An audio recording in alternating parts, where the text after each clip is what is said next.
Before 4 in the morning, a lantern moved through the Texas dark, and the dark moved out of its way. Nora Hale had held this yard 5 years on her own name. 3 horses, 11 men's wages, a handshake contract 3 generations deep, worth more than everything written down in every office in Gillespie County. And this morning, a man in a broadcloth suit rode through her gate with a folded paper that said none of it had ever existed. The same morning, at a crossing where clay runs 8 inches deep, the largest rancher in the county stood in his own mud watching 2 tons of live oak sink and didn't pretend he knew what to do. He would learn. The rain was already building to the southwest. 300 acres of wheat were waiting. And somewhere between a man who had never held a horse and a woman who had never needed anyone to hold one, something was about to give way. The question was what? The lantern went up before 4 in the morning, and the dark moved out of its way. Nora Hale carried it in her left hand because her right was already full of collar, a great black leather horse collar, its surface worn soft by 3 generations of Hale palms, the stitching along one side restitched twice and still holding. She went up the mounting block beside the first stall, turned the collar upside down the way her father had shown her, the way his father had shown him, and lifted it over a head the size of a barn door. The head came down to meet her. That was Samson, the old wheel gelding, 11 years into his work, and not one of those years wasted. He had worn a collar every working morning since he was 3.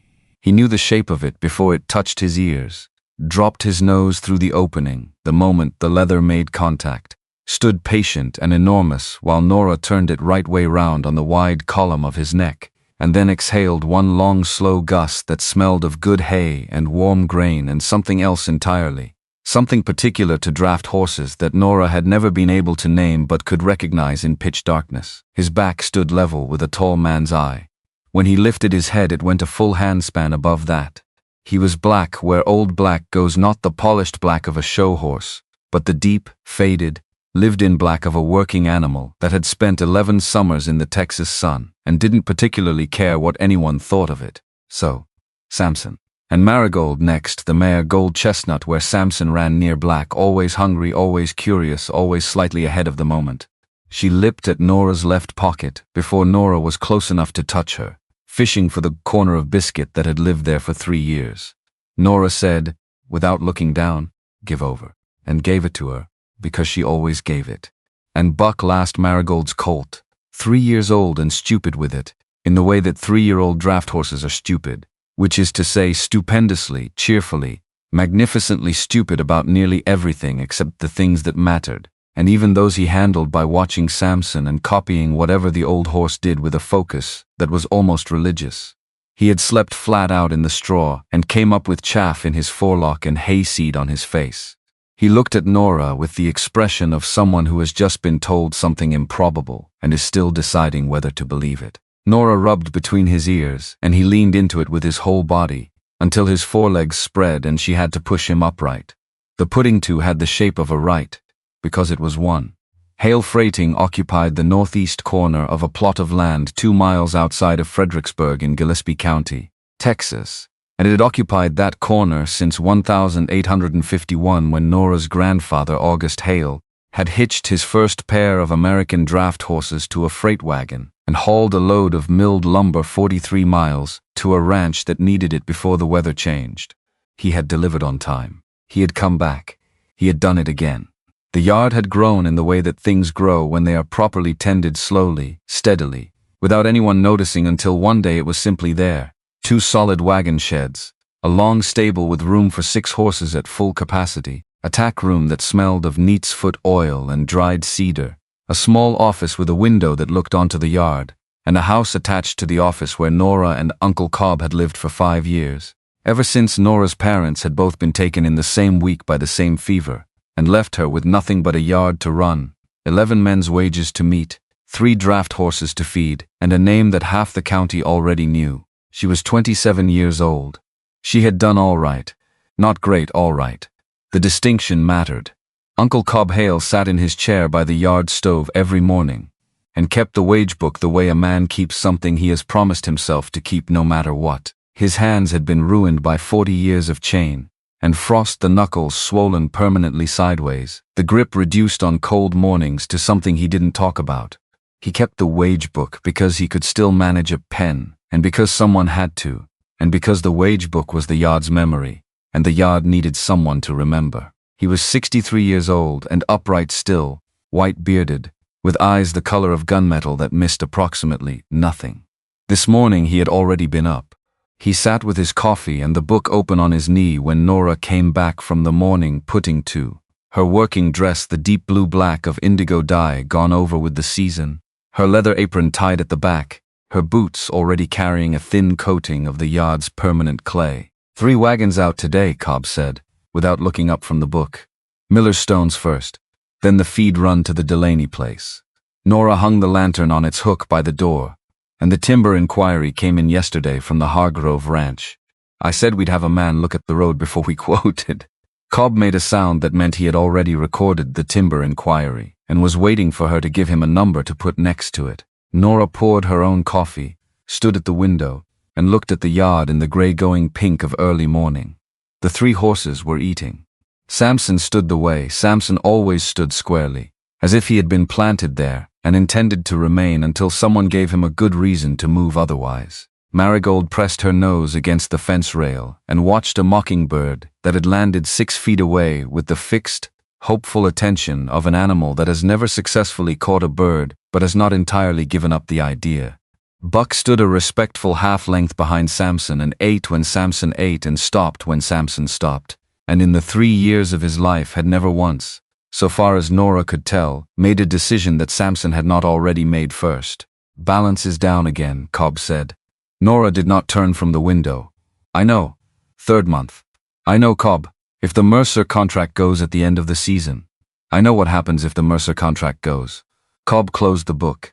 He did not say anything else, because he had said the thing that needed to be said and Nora had confirmed she had heard it, and everything after that would just be noise. He was, in most of the ways that mattered, an excellent uncle. The Mercer contract. 3 generations of it.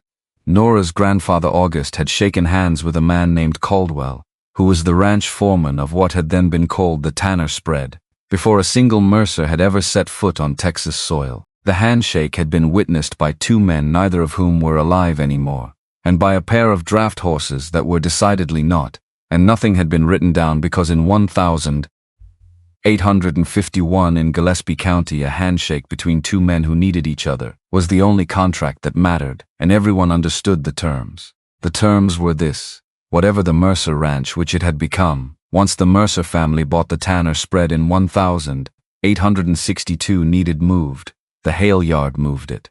Corn, lumber, stone, coal for the winter, whatever load a ranch of that size put on wheels across a full year, the Hale yard handled at a fair rate first call, all seasons. And in exchange the ranch provided the yard with the one thing a freight operation needed above all else, which was reliable volume. You could not run 3 draft horses on uncertainty. You needed to know that on a given Tuesday there would be a load, and on the Tuesday after that there would be another load, and that the rate would be what the rate had always been, and that nobody was going to call you at 5 in the morning and say, actually we've changed our minds. The Hale yard had fed its horses and met its wages on the Mercer contract for nearly 30 years. And for the past 3 months, something had been wrong. Not obviously wrong. Not dramatically wrong. Wrong in the way that a slightly loose wagon wheel is wrong fine on the road, fine around the corner, absolutely fine right up until the moment the load is greatest, and the ground is worst and the wheel decides it has had enough. Nora could feel it. She could feel it the way she felt the weather through the change in how Samson held his head in the morning, the way she could tell by the sound of a chain whether the tension was right or whether something 3 links down had been set a fraction off. She did not yet have a name for what was wrong with the Mercer contract, but she had been feeling it for 3 months, and it was getting louder. It was 7 in the morning exactly. She had the yard clock to confirm it when Douglas Rand rode through the gate on a horse that cost more than Nora paid 2 of her men in a year. She was underneath the lead wagon, checking the forewheel being with a paddle of fresh grease, when she heard the horse's hooves on the packed earth of the yard. She did not come out immediately, because the bearing needed checking and a Rand problem would still be a Rand problem 60 seconds from now. She finished the check, wiped the paddle, and pulled herself out from under the wagon. Douglas Rand was 45 years old, and he managed Mercer Ranch with the efficiency of a man who believed that efficiency was its own reward. He had held the position for 3 years, and in those 3 years he had modernized the ranch's accounting, renegotiated 6 supplier contracts, installed a new bookkeeping system that the county's other ranch managers had since borrowed and copied, and systematically replaced every piece of equipment that he deemed to belong to the previous era with something he deemed to belong to the current one. He was tall for a man of his generation, neither handsome nor plain, with hair going from brown to gray at the temples and eyes the color of a cloudy January sky. He dressed in what Nora privately thought of as the costume of a man who had decided not to be associated with anything that got dirty: a 3-piece suit of dark broadcloth, a bolo tie with a turquoise stone set in silver at the collar, boots that had been made for riding and polished for a courthouse. His hands, when he moved them, moved with the economy of a man accustomed to handling documents rather than animals. Except when he had passed Marigold's stall at last year's quarter-day visit, and the mare's near-side trace chain had jumped its hook when she shifted, and Rand had stepped in mid-sentence about the Fredericksburg Road and its effect on delivery schedules, and without looking down at all had taken the trace in one hand and re-hooked it with the precise, unhesitating motion of someone who had done exactly that thing, in exactly that way, an uncountable number of times, and then continued his sentence, and then walked on, and then, when he thought no one was behind him, had looked at his own hand for a moment and wiped it deliberately down the side of his broadcloth coat, which was odd, for a document man. But that had been a year ago, and Nora had filed it in the part of her mind where she kept things she didn't yet understand, and she had not taken it back out since. Miss Hale. Rand had dismounted and was holding his own horse, which she noted automatically and without comment, because most men of his professional standing would have looked around for someone to hand the reins to. "I hope I haven't caught you at a bad moment." "You've caught me at a working moment," Nora said. "Those don't stop being bad or good. They just keep moving." "What is it?" Rand produced a folded paper from his inside coat pocket with the care of someone presenting a legal document, which was roughly what it was. "I've prepared a cost analysis for the ranch's consideration, a review of the current carriage arrangements and some alternatives we've been researching. The recommendation is that the board review this before the end of season settlement." He held it out. "I thought you should have sight of it." Nora took it. She unfolded it, and she read it standing in the yard with the grease paddle still in her left hand, and she read it the way she read everything that mattered completely, without performing a reaction, her face doing nothing while her mind did everything. The analysis was excellent. That was the first thing. It was genuinely, carefully, honestly excellent, thorough, fair, accurately sourced. The figures were right. The comparison between the cost per load of a team on annual contract versus a team hired by the job was correctly calculated. The projected savings were accurately projected. The argument that a ranch of Mercer's size and road quality did not require heavy draft capacity on a permanent basis was, on paper, not wrong. On paper. "Quarter horses," Nora said. "From San Antonio," Rand confirmed. "A reliable contractor who supplies by the job. You pay for the pull, not for the standing time. Modern practice, efficient. Quarter horses can do 12 miles on good road," Nora said. "What's your average on the creek road between here and the south pasture after the summer rains?" A pause, one heartbeat long, the kind that answered the question by existing. "Any system encounters adjustment periods," Rand said. "The creek road is clay," Nora said. 8 inches deep after 2 days of rain. It is clay from the moment it dries to the moment it rains again, which in this county is about 2/3 of the working year. "Quarter horses," she stopped. She folded the paper. "Quarter horses do a fine job at 12 miles on road grade. They are honest animals asked an unfair question when you put them on clay at depth, and the honest answer to an unfair question is to stop. Which they will." "I appreciate the perspective," Rand said. He did not sound like he appreciated it. He sounded like a man who had already made a recommendation and was completing the courtesy of informing the party most affected, and who was now going to proceed with what he had already decided. And before she could say anything else, before the sentence she was building in her mind could find its ending, Rand turned to go, and in turning he passed along Marigold's near side. The mare had shifted at the rail, and her trace had jumped its hook, and Rand, without looking down, without interrupting whatever thought he was moving toward, took the trace in one hand and re-hooked it. One motion. The same motion as a year ago. Exact as a kiki in a familiar lock. He was through the gate and gone up the road before Nora had finished not saying anything. She stood by the forewheel with the grease paddle in her hand and looked after him for a long time. Because a document man does not hook a trace chain without looking. He does not even know the trace chain is there. He looks around for someone else to deal with it. And if by some accident he does it himself, he does not do it with the economy of 10,000 repetitions. He fumbles. He asks. He pretends he didn't see it in the first place. Nora said to Marigold, who had turned her head around to check if there was any more biscuit involved in the current situation. Where does a paperman learn that? Marigold blinked and looked away and did not have an answer, because she was a horse with other priorities. The word came at 9, carried by a ranch hand named Pete Aldrich, who rode into the Hale yard at a pace that communicated urgency without managing to convey any actual information until he had got his horse stopped and his hat off and approximately 3 full breaths in, at which point he said, "Miss Hale, it's the Flat Rock Crossing." The big timber wagon went in. Whole near side axle in the clay. Mr. Crane's trying to get it out with the regular horses and it's not coming. Flat Rock Crossing was the narrow cut between 2 limestone outcroppings on the south road, where the lane dropped to near creek level, and the clay there held water in every season, the kind of deep, mineral, merciless clay that had defeated better equipment than quarter horses, and would go on defeating things long after everyone involved had given up and gone home. The timber wagon was a heavy gauge freighter, built for exactly this kind of country, which meant it weighed 2 tons empty and considerably more loaded, which the county had apparently decided was the appropriate vehicle for hauling what Aldrich described as the main crossbeam for the new cattle barn at Mercer Ranch, a single piece of Texas live oak, air-dried, that went somewhere between 16 and 1,800 pounds, and was currently chained to the top of the wagon, with approximately the same relationship to the clay below as an anchor to the sea floor. Nora did not treat this as anyone's joke. She put Samson and Marigold to the tug wagon, hung the spare chains, checked the coupling twice, and walked the team out through the yard gate at the pace they liked, which was their own. The morning was full summer, the kind of Texas morning that arrives at 9 o'clock, already knowing exactly what it intends to do for the rest of the day, with the sky a faded blue-white above the cedar and the light falling on the dry grass verges in long gold sections that made everything look like it had been cut from something precious and left out to show what it was worth. Samson and Marigold walked side by side, and the sound of their feet on the packed road was a rhythm that Nora had known since she was 4 years old and had never yet found anything to improve on.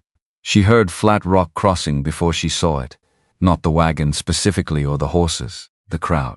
Approximately half of Gillespie County, or enough of it to matter, had found something to do in the general direction of the South Road that morning, and was doing it from positions along the limestone outcrops with the attentive stillness of an audience that has already seen Act 1 and is waiting to see how Act 2 resolves. Nora recognized Henry Buell from the mill, and the Garza brothers who ran fence work for 3 different ranches, and old Mrs. Calder, who theoretically never left her porch before noon but apparently made exceptions for structural failures of sufficient interest.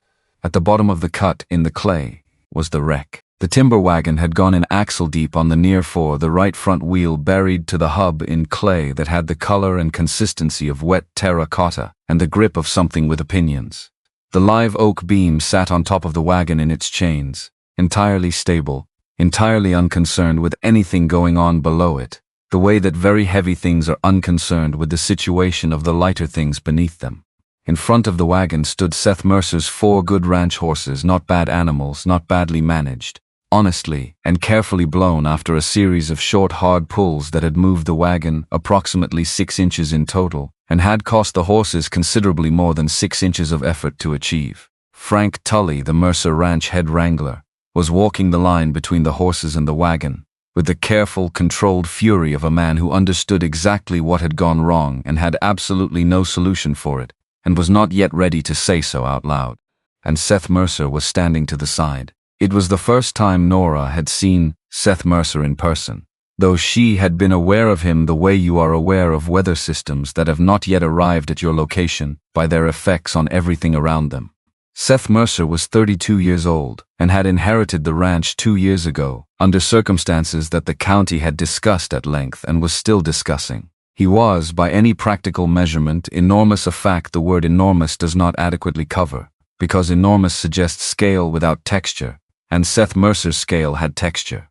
He stood 6'4" in his boots and carried the weight of a man built for a different magnitude of gravity than the one everyone else was operating in. His shoulders were wide enough that door frames registered as relevant information. His hands, hanging at his sides while he watched the stuck wagon, looked like they had been designed for work that had not yet been invented. He was wearing a flannel shirt the color of worn indigo, rolled to the elbows, the collar open at the throat. Leather vest over that, dark brown and shaped to him by long use. Jeans that had been washed enough times to go soft at the knees. Working boots fitted with roll spurs, real working boots, not riding boots. The kind that had walked considerable distances in considerable conditions and still had more walking in them. His Stetson was pushed back on his head at the angle of someone who had taken it off and put it back on several times in the last hour while thinking about something that did not resolve. He was watching the stuck wagon with the face of a man watching his own ignorance made 2 tons heavy in public, and he was not pretending otherwise. The crowd at the top of the cut parted for Samson and Marigold in silence that was its own kind of sound, the silence of people who had been watching something fail for an hour and had just recognized the thing that was going to fix it. Miss Hale. Tully's voice arrived 3 steps before the rest of him. He stopped, took his hat off, and put it back on. He was a compact, red-haired man with the kind of professional pride that expressed itself through posture, and his posture at this particular moment was doing complex and contradictory things. "I've been told you shift timber." Now and again, Nora said. "Well." Tully looked at the wagon, looked at his 4 horses standing blown and quiet, looked at Samson and Marigold, who were taller than his horses by enough to make comparison uncomfortable. "There she is. Best I can say is, she went in deep and clean and I stopped the horses well before any of it could hurt them. But I've got nearly a ton of live oak sitting on top of a wagon that's got no interest in coming out of that hole, and the morning's going." Nora was not listening.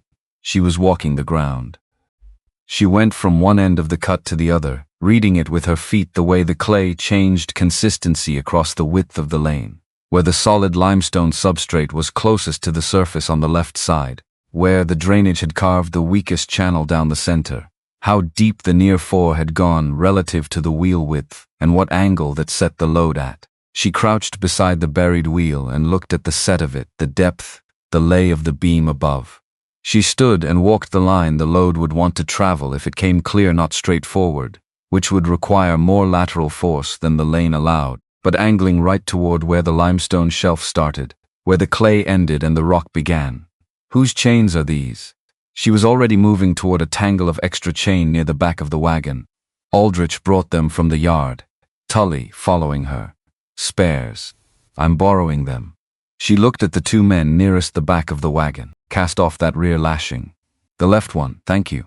She moved 6 men's tackle without asking anyone's leave, not because she was performing authority, but because there was only one configuration that gave the load any chance, and configuring it required that these things be in these places and not those places, and explanations could come after. She rehung the drag bats on the right side, remade the lashings in a pattern that distributed the pull force across the wagon frame rather than concentrating it at the single toe point. "Everybody off the upper bank," she said, raising her voice to carry to the crowd without raising it so far it sounded like alarm. "If a chain goes, it goes sideways, not forward. Off the bank, please." The bank emptied. She watched it happen. There was always a moment in these situations. She had worked enough of them to know the moment by feel, when the crowd decided whether it was watching a performance or watching actual work and shifted its behavior accordingly. This crowd had shifted.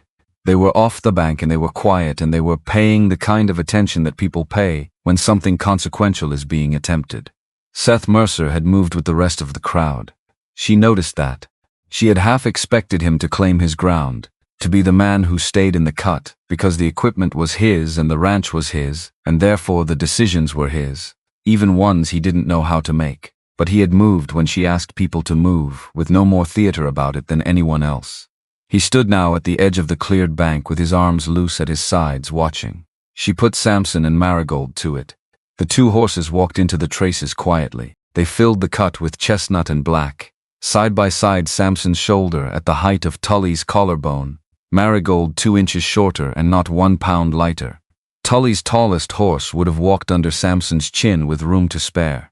Nora went down the line, checking every link with a running hand, collar to swingletree, feeling for tension and seating and anything that would give way when the load came on.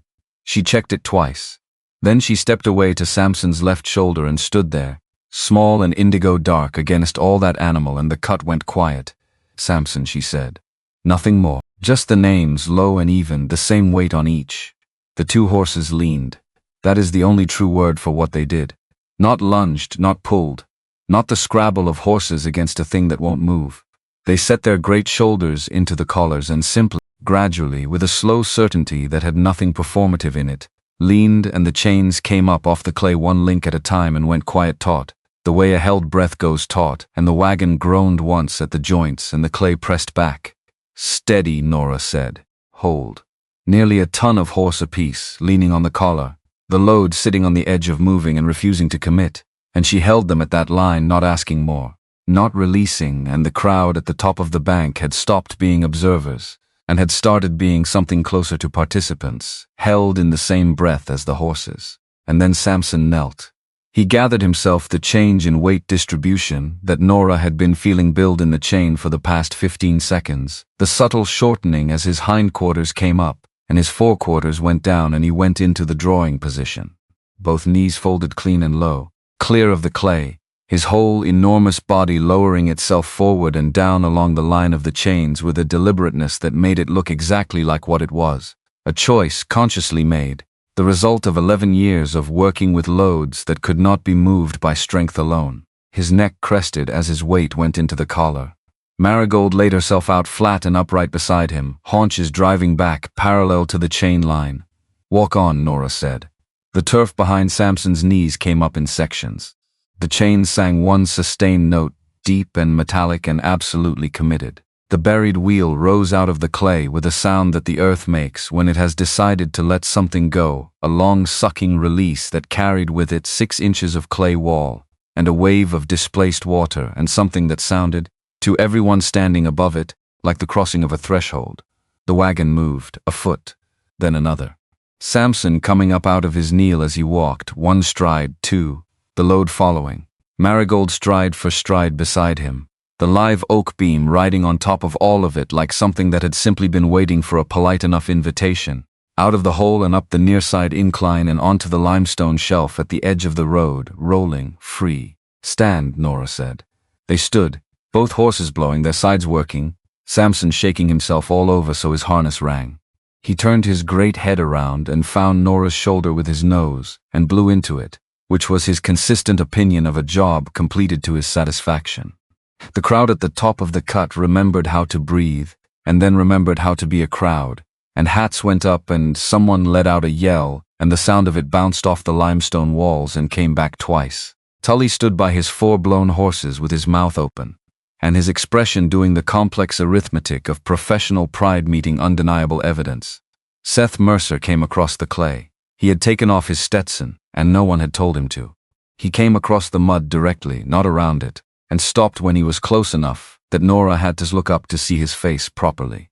Up close, the scale of him was different, not threatening. Nothing like that, but present in the way that landscape features are present, something that reorganized the space around it without asking permission. His eyes were blue-gray, the color of late afternoon sky before weather, and behind them was a man asking a real question and waiting for a real answer and not performing either. She waited. She had been given enough versions of magnificent and marvelous, and what a sight to know that the first word a man chose in this moment told her most of what she needed to know about the rest. "What do I owe you?" Seth Mercer said.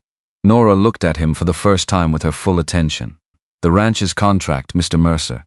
Same rate your family's paid the Hale yard since before either of us was born." He took that in without covering it. Didn't perform familiarity with an agreement he clearly had not known existed until 10 seconds ago. Didn't pretend. He stood in his own mud on his own land and absorbed a piece of his own history with the expression of a man who has just discovered a room in a house he thought he knew completely. "Then it seems," he said after a moment, "that I owe you considerably more than this morning. Nora Hale." The yard on the North Road, 2 miles out of town. I'll remember it. He looked up at Samson and then further up to where Samson's head was, which was higher than he had expected. What's the big one? Samson. Samson.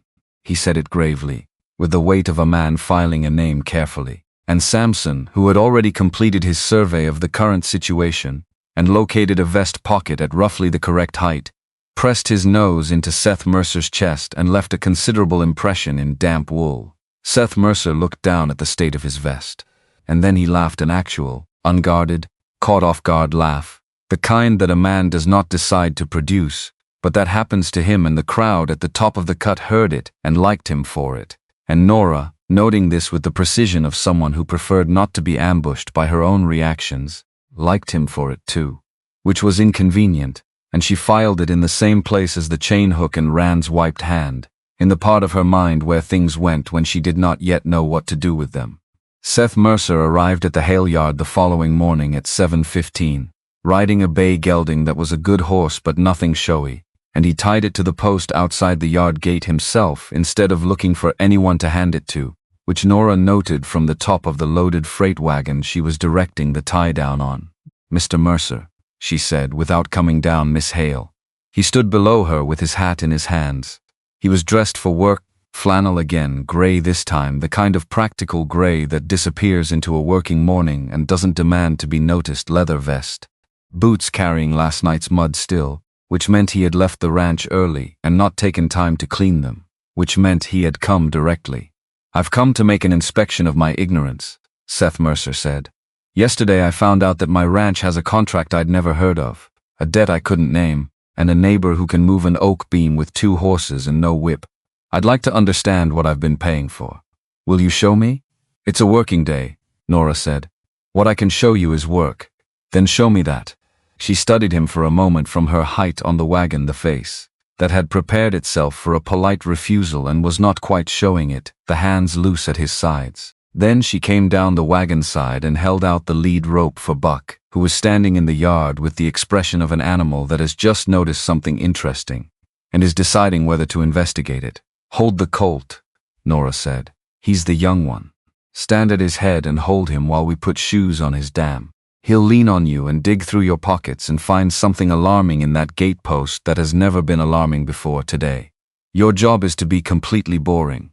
Can you manage that, Mr. Mercer?" Seth Mercer looked at Buck. He looked at Nora. He took the rope. "I once sat through a 12-hour land survey dispute," he said in August. "Then you're more than qualified." And he held the horse. He stood in the Hale yard for the better part of an hour, holding a 3-year-old draft colt who leaned against him with increasing confidence and rooted through 3 of his 4 pockets and found half a biscuit in the 4th and was philosophically satisfied with this outcome. The blacksmith worked.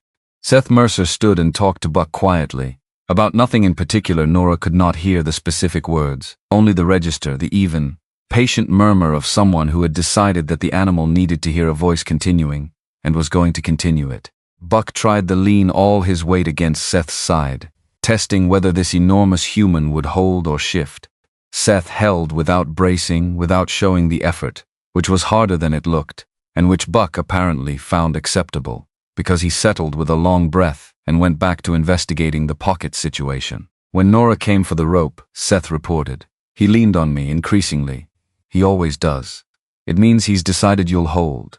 He must weigh 3 times what I do. He wasn't asking about your weight, Mr. Mercer. He was asking about your attention." Something in Seth's face settled at that, the way a thing settles when it has found the surface it was looking for. He handed back the rope without ceremony. Nora walked him through the starting of the loaded freight wagon next Samson and Marigold in harness. 4 tons of millstone aboard, standing quiet in the morning shade. "Don't watch the horses," she said. "Watch the chains." She spoke low. The pair leaned. The slack came up from the ground 1 link at a time, going quiet taut, the chains making a sound like drawn breath. The wagon sat under 4 tons of milled stone and did not move and did not move. Then it came off its standing without a jerk rolling before it seemed to have started, the load riding on top of its own momentum so smoothly that it almost looked like the wagon was deciding to move on its own. "They never grabbed at it," Seth said, and his voice had the quality of something revised. "I've watched teams try to pull a load from standing. They throw themselves at it and either the load moves or a horse goes down. Your animals leaned. That's the whole of the trade, Mr. Mercer, and there it is. You don't pull a load off it standing, you lean on it. Teach a horse to lean and he'll walk a house down given time. And how do you teach it? Slowly. You ask and you wait, and you make it impossible for the horse to answer wrong. Same as anything else worth teaching. She paused. Same as most things worth doing at all. He said both sentences back to himself quietly, not performing it, just filing it the way he had filed Samson's name. And something in Nora's chest took note of this without consulting her about whether it intended to, which she found professionally irritating and personally inconvenient, and filed alongside the other things she had no current use for. Uncle Cobb had watched the visit from the stove chair, a man surveying through his window the way cattlemen survey through a fence, assessing without appearing to assess, concluding without announcing conclusions. He had waited until Seth Mercer's bay gelding was fully out of sight up the road before he opened the wage book. "What are you writing?" Nora came through the door with the afternoon feed measures still in her hand, entering the day's labor. Cobb's pen moved sideways, the way it always moved now that his knuckle joints set the angle. New man, strong green. 4 cents a day and his dinner. Nora read it over his shoulder. At the bottom of the column, below the yard's 11 regular hands, in Cobb's reliable sideways script, new man held colt, 1 hetra wages, 4 cents. Cobb, she looked at him. He is the owner of Mercer Ranch. Then he's the first ranch owner I've had at 4 cents, Cobb said, without looking up from the book, and I'll thank him not to spoil the rate for the others. She meant to explain this to Seth when he came back that it was a joke, old man's humor, nothing more, and she did not get the chance. Seth Mercer arrived the following Tuesday. He saw the wage book open on the yard table, and he read his entry, and he went perfectly still for a moment in the way that large men go still when they are experiencing an emotion they have not planned for. 4 cents, he said, to no one in particular. The yard hand who tends the fire gets 6, Cobb said from his chair. He can back a wagon. 4 cents, Seth said again, different this time, quieter, the word landing somewhere it had not been aimed. He hung his coat on the peg by the door, and he came back the next Tuesday, and the Tuesday after that. He came back because there was work to learn, and he had decided to learn it, and Nora Hale's yard was apparently where that was happening, whether the yard had agreed to this or not.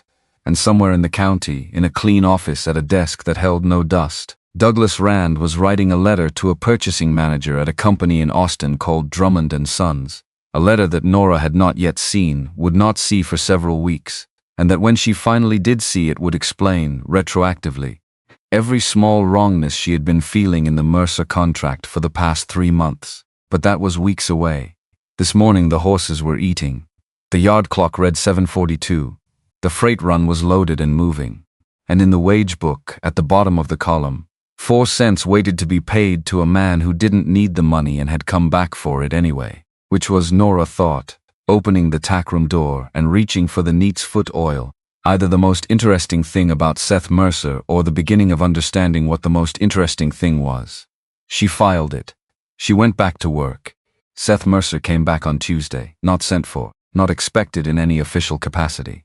Just there, at 7 in the morning, bay gelding tied to the post, flannel shirt the color of old cedar bark, Stetson already pushed back in a way that suggested he had been thinking hard about something on the ride over and had not finished thinking when he arrived. He came through the gate while Nora was in the middle of checking the load distribution on the number 2 wagon, and he did not announce himself or wait to be noticed. He just came in, looked around for something useful to do, and when he found nothing obvious, he stood near Marigold's stall with his arms loose at his sides, and his expression saying he was prepared to be patient about this, which was new. Most men who arrived at the Hale yard with money came in like they owned the square footage underfoot and expected the yard to reorganize itself around their arrival. Seth Mercer came in like someone who understood he was on someone else's ground and was waiting to be told what that meant. Nora finished the load check. She came down from the wagon. She looked at him, and then at the long range she had been planning to use for Buck's morning work and back at Seth, and she made a calculation that she did not explain out loud because it did not require explanation. "You're going to plow the back field," she said. Seth looked at her with the expression of a man who had arrived with one expectation and been handed a completely different one, and was adjusting in real time. "I don't know how to plow." "I know. That's why you're doing it. She was already walking toward the tack room. Samson and Marigold know how. Your job is to hold on and stay out of their way and look at the cedar post at the far end of the field, not at your feet. Can you manage that? Probably, Seth said, which was, Nora thought, a more honest answer than most men would have given. So he plowed. Or rather, Samson and Marigold plowed, patient and exact, walking a line as true as if it had been chalked on the ground in advance, which it effectively had been 30 acres of practice between them and no reason to deviate. Seth Mercer walked behind them with the plow handles, and the furrow that resulted from this arrangement wandered across the back field of the Hale property, with the cheerful randomness of a creek deciding its own path, veering left at no particular reason, correcting right, dipping, recovering, dipping again. Nora let him do 4 passes before she walked to the field's edge. Seth looked back at what he had done. Then he looked at the line the horses had walked, which was perfect. Then he looked at his own contribution to the morning's work, which was not. The field moved, he said. Nora waited. It's been a wet summer, Seth continued, with the composure of a man constructing a defense with available materials. Ground shifts. 300 yards of it. She kept her voice level, which cost her something. In 4 directions. I noticed the horses kept their line. They generally do. They've 30 acres a year of practice and nobody ever taught them to look at their feet. She came over the fence rail and stood beside him at the plow handles. This close, the difference in scale was noticeable in a practical way, his hands on the handles above hers, the breadth of his shadow across the turned earth. She adjusted her position without commenting on it. Look at the post, the cedar post at the far end. Not at the ground, not at the horses' backs, not at where you are right now. The moment you look down at where you're standing, you've already lost where you're going. Seth looked at the post. Hold the handles level. Don't correct for the wobble. If you chase the wobble, you make it worse. Just keep your eyes on the post. He tried it. The next furrow was not perfect, but it was straighter. Nora stood at the fence for the remaining passes and said, when the line began to drift, eyes on the post, Mr. Mercer. Not the mud.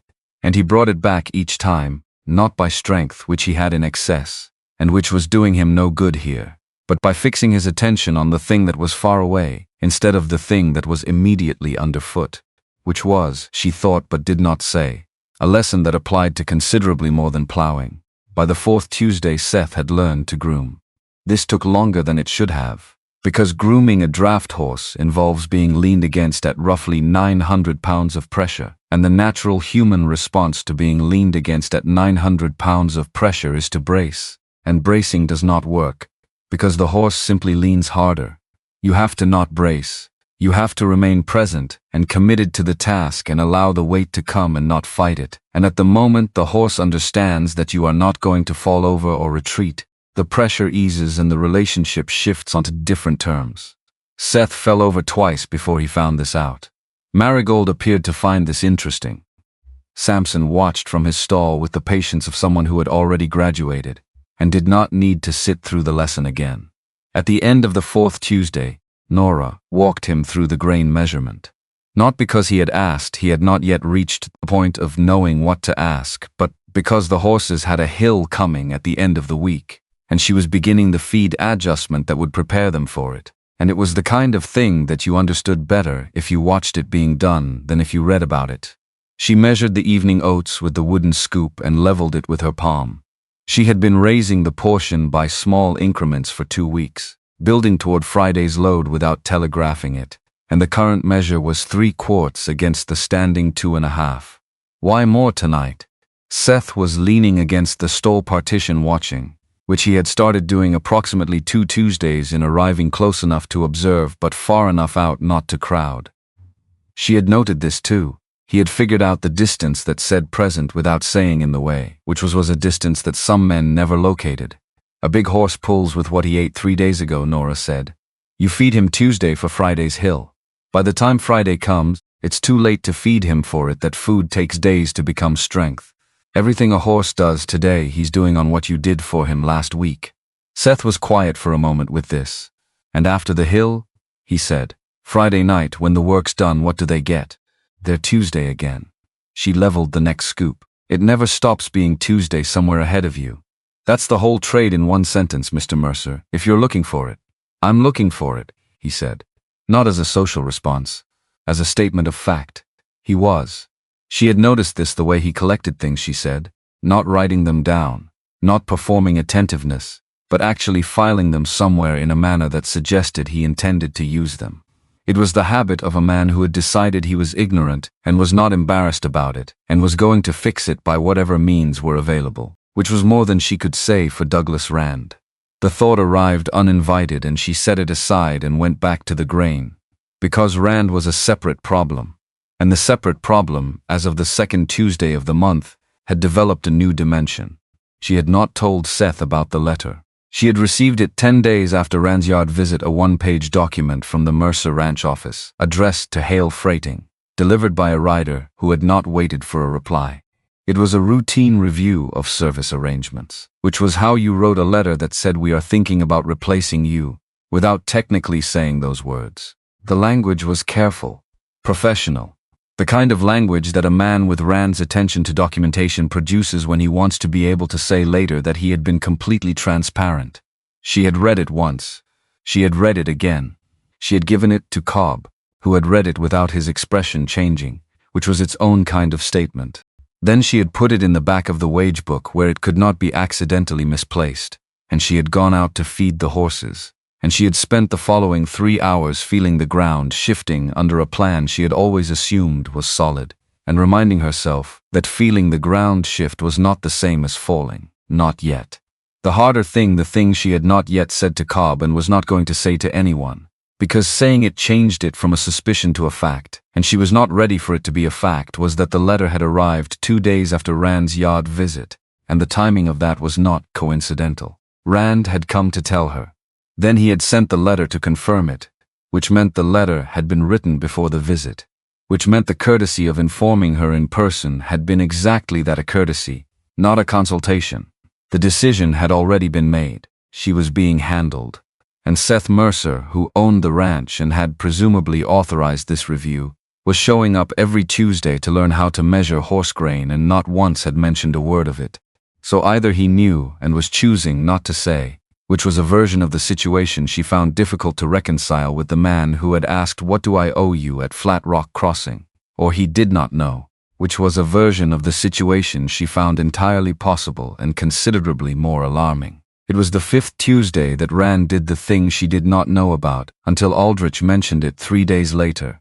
Aldrich's cousin ran a sand operation on the South Road, delivered twice weekly to the Mercer Ranch stable yard, and had been there on the afternoon in question. Rand had been walking the stable yard with a rack of quarterly accounts under his arm, showing Seth the light quarter horse teams in their stalls, animals kept for speed and bought for their lines.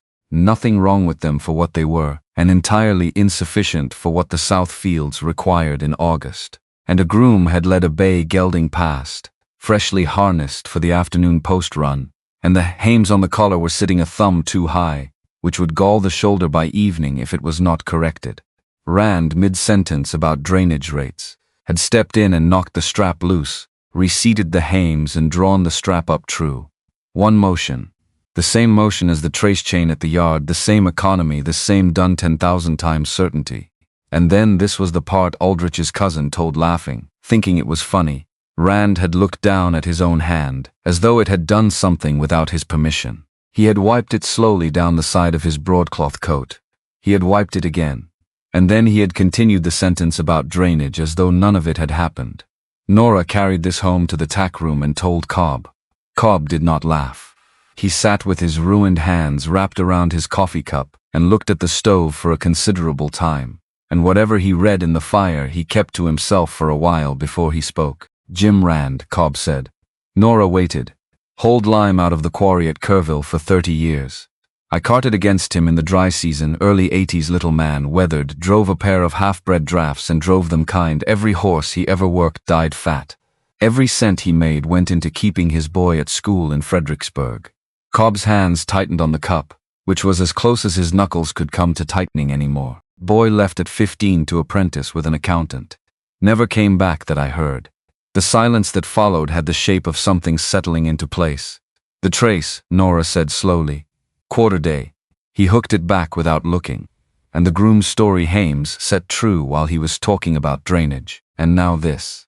She was working through it in the way she worked through a load distribution problem, all the weights and angles finding their arrangement. His father's hands, he can't account for them, so he wipes them off. It's why, Cobb said. The modernizing. The quarter horses. He's not selling us off, girl. He's burying his father's work. And we keep standing here reminding him of it.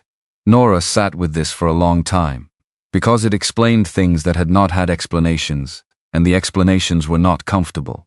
A man running from something is more dangerous than a man running towards something, because the man running towards something will stop when he gets there, and the man running from something does not have a destination.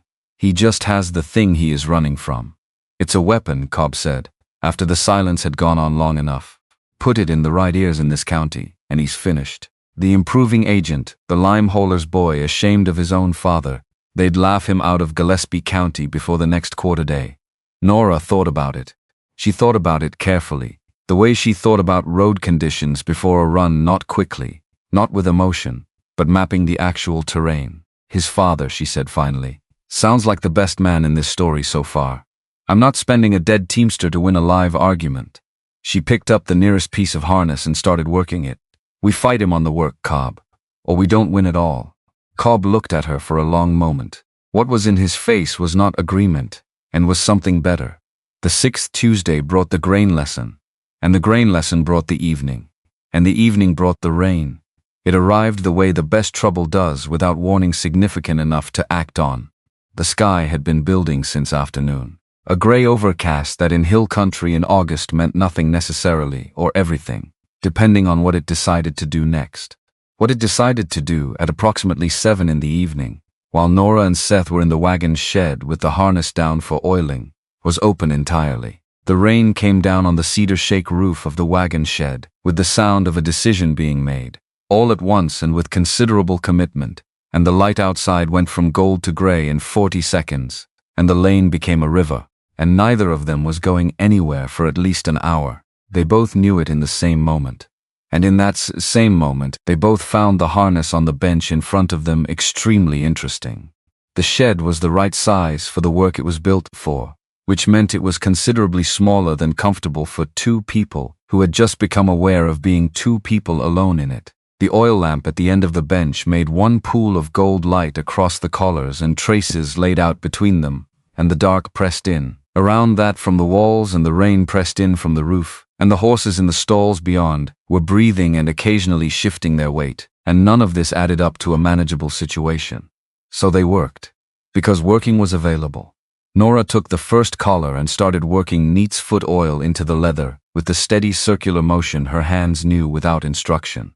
Seth took the trace runs and started from the opposite end, and they passed the oil jar back and forth without speaking, and the rain on the roof was very loud, and the bench was as wide as 2 people's shoulders plus 6 inches of clear air.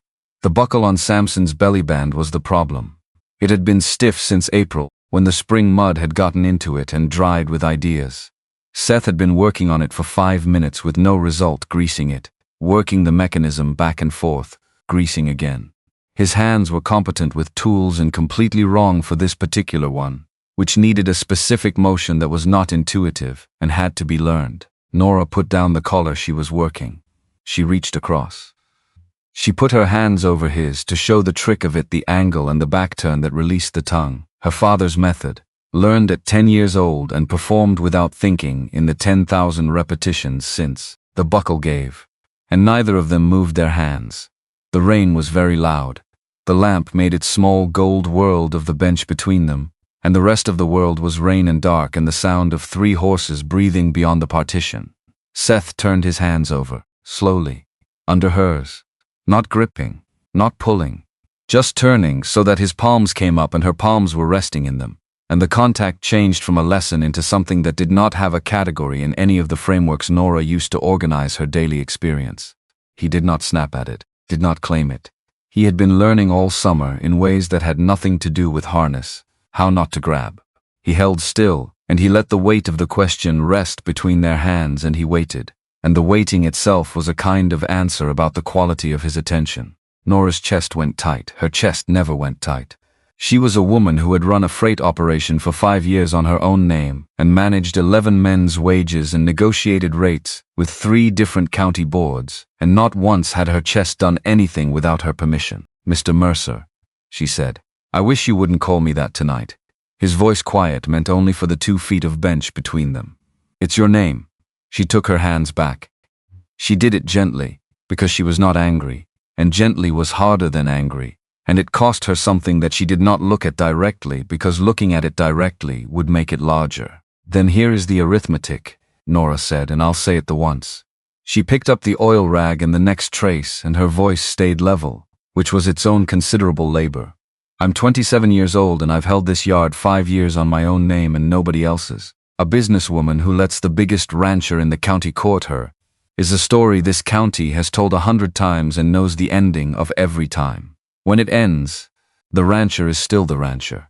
The woman is what's left of the joke, and her business with her. I have a yard and an uncle, and 3 horses and 11 men's wages standing on my name being a plain and serious thing." The trace went through her hands, and the oil worked into it the way it had always worked, and everything was steady except the thing she wasn't talking about. "I'd rather keep you at 4 cents and keep you than have 1 season's worth of grand and lose the whole of it." The rain dropped half a note, not enough to matter. Seth was quiet for a moment. Then he picked up the other end of the trace. "I want to be worth recounting," he said. Simple as that. No theater, no performance of sincerity. Just the words laid down on the bench between them like a tool placed for use. They finished the harness. The rain stopped near 10. Seth led his gelding home rather than riding it, for no reason he offered and that Nora did not ask about. She sat in the shed a while after the lamp was out, listening to the drip from the eaves and the horses settling into their night sounds, and she called herself several plain and accurate names in the silence, none of which were compliments, none of which changed anything.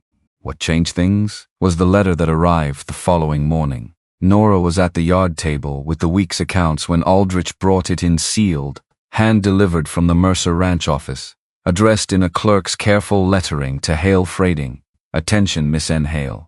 She recognized the handwriting on the outer fold as Rand's own, which meant he had supervised the drafting and possibly done it himself. She read it once to herself. Then she read the middle section aloud, because Cobb was at the stove and Cobb needed to hear it, and she needed to hear herself saying it, because saying a thing out loud changed it from a fear into a fact, and she was ready now for it to be a fact. "The Mercer Ranch has concluded its review of carriage arrangements," she read. Her voice did not change. "The carrying of the coming wheat harvest is assigned forthwith to a contractor from San Antonio as a trial of current methods.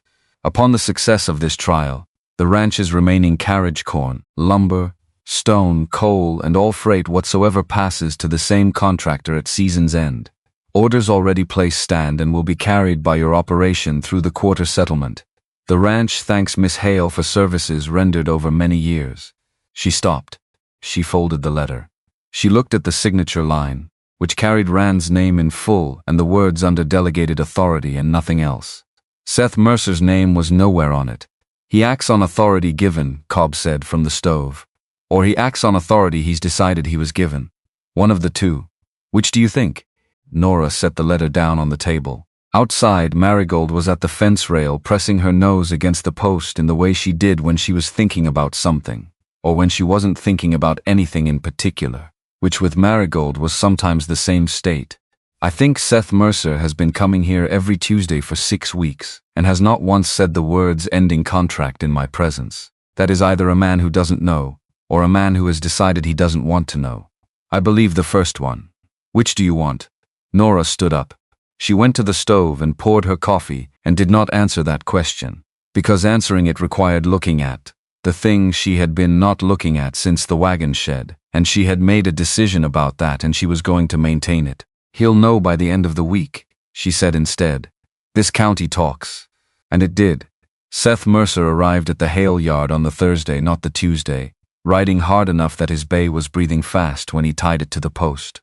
He came through the gate and found Nora at the number 1 wagon doing a wheel-bearing check, and he stood below her while she climbed down, and he took his hat off and held it in both hands. "The letter," he said. "From Rand. I read a copy of it this morning from the ranch files. I did not write it. I did not instruct it. I did not know it existed until this morning. Nora looked at him.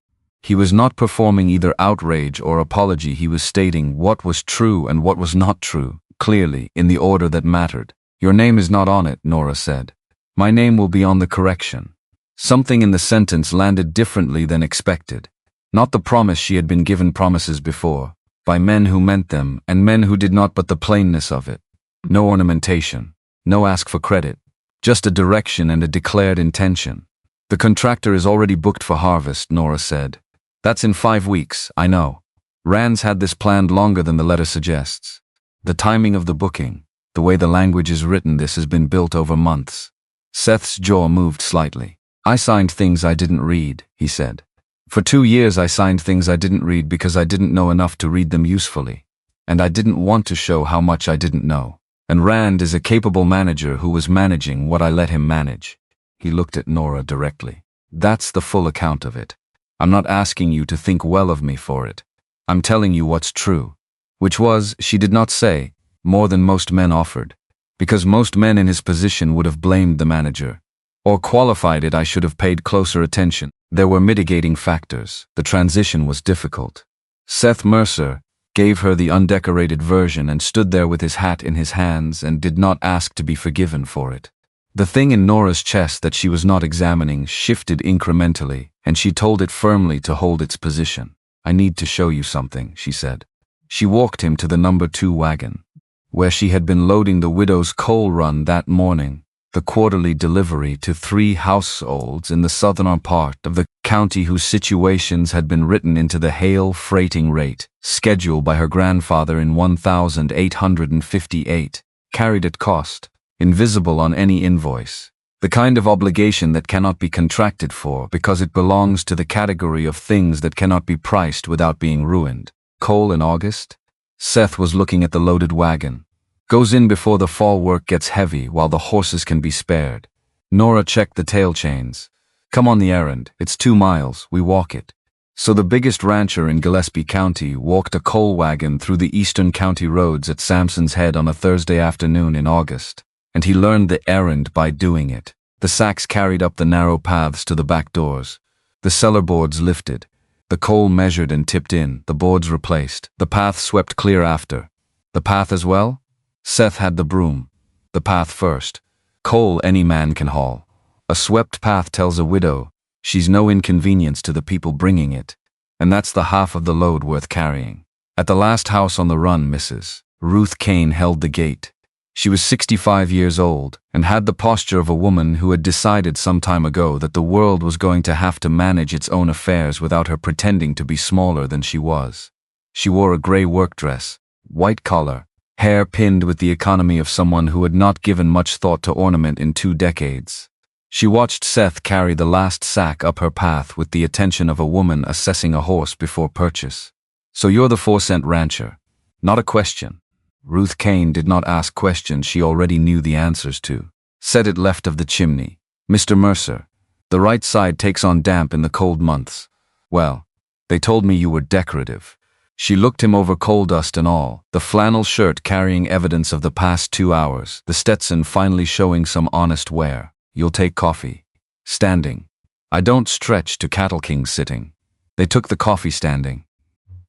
Mrs. Kane filled Seth's cup twice, looked at his hands when she refilled it, with the directness of a woman who saw no reason to pretend she wasn't looking, and delivered her assessment without preamble. 4 cents, they tell me. She was always careful with $1. You'll do, Mr. Mercer. My Henry was 10 years dead before this county figured out what he'd been worth with his sleeves rolled up. Learn what you're worth at a cheaper rate than that. Walking back behind the empty wagon, Seth was quiet for a long stretch of road. Sampson walked at his right shoulder and Nora at his left, and the afternoon light was going low and gold across the cedar and the limestone. The contractor's schedule, Seth said. I read through it last night.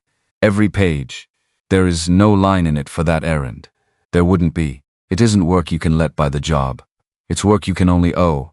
He walked with that for another quarter mile. What Rand built is a good system, Seth said. I can see that. It's efficient, it's correct on paper. And I can feel what's wrong with it. And I don't yet have the words to say it in a room full of quarterly accounts. What's wrong with it is that it knows the price of everything and the cost of nothing, Nora said. The hay wain that sat loaded a day and a half, because the road was deep. Rand's books show the re-let fee. They don't show the load that didn't make it. The widow's coal that goes in before winter. His schedule has no line for it, not because he's a bad man, because his system can't see it. And in 20 years, when the county has gone cold in ways nobody can point to, nobody will remember that it started with a schedule that couldn't see a swept path. Seth did not respond immediately. He was the kind of man, she had learned, who did not respond until he had actually thought about it, which was rarer than it should have been. "I'm going to read every paper Rand has put in front of me since I took the ranch," he said. "Everyone. Tonight." "Eyes on the post, Mr. Mercer," Nora said. He looked at her sideways. "Not the mud," she said. And the corner of his mouth moved, just barely, in the way it moved when he was keeping something from becoming a full response, because the full response was more than he was prepared to show. What he found in those papers, when he read them that night, was exactly what Nora had predicted. He would find a system that worked beautifully within the boundaries of its own assumptions and was catastrophically blind to anything that did not fit its categories. The contractor booking was already confirmed. The rate negotiation had been completed. The transition was scheduled. The whole thing moved with the smooth, self-completing logic of a document that has been building toward its own conclusion for months, and does not particularly need anyone's input to arrive there. Seth did not sign the final authorization that night. He put it in a drawer. He could not have said, if asked, exactly why, except that it was 4 cents, and it was his, and some things you don't sign away because they're on the list, and someone efficient has decided they're past their purpose and there's a cleaner arrangement available. And because he had watched a woman take a coal sack up a swept path, and there was no line for it anywhere in Rand's schedule, and that absence was the whole argument in one unanswered space. He would not tell her any of this until there was something concrete to tell. That was also new, the ability to sit with a decision that was not yet finished, rather than rushing it toward resolution.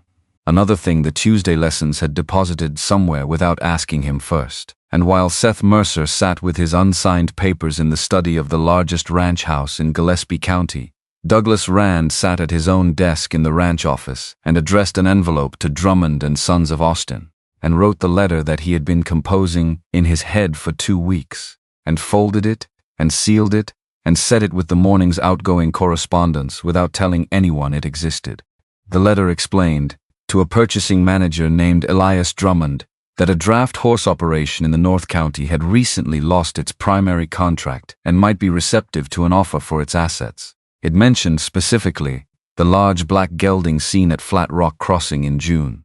It provided the name of the yard and suggested that any approach be made before the season ended, as the financial situation of such operations tended to deteriorate quickly once their primary contracts changed hands. Rand was not, in his own accounting, doing anything wrong. He was facilitating an orderly transition. He was ensuring that assets of value found their way to uses of value. He was being efficient in the way that he had been taught to be efficient, by a system that had never once taught him that efficiency has a floor below which it becomes something else entirely. He sealed the letter. He set it in the tray. He went to bed. And somewhere in the county, the barometer, which no one was watching that particular night, moved a 1/4 inch in the direction that mattered. The letter from Rand arrived on a Tuesday, which meant Seth had been at the yard that morning. Would you treat them with kindness? Which meant he had stood at the grain bins and asked about the feed schedule for the coming week, and listened to the answer with the careful attention he had been bringing to everything for 2 months, and left at noon with hayseed on his flannel, and his hat carrying the angle of a man who had been thinking hard since before breakfast. Which meant Nora had watched him go and then gone back to the wheel bearing she had been checking and finished the job and moved on to the next one, and not thought about the wagon shed more than twice.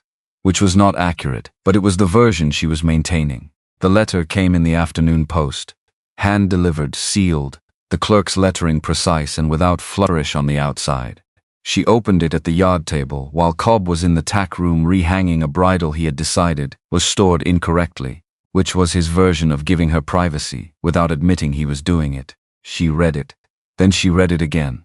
Then she read the last paragraph a 3rd time, slowly, because it was the paragraph that required the most reading.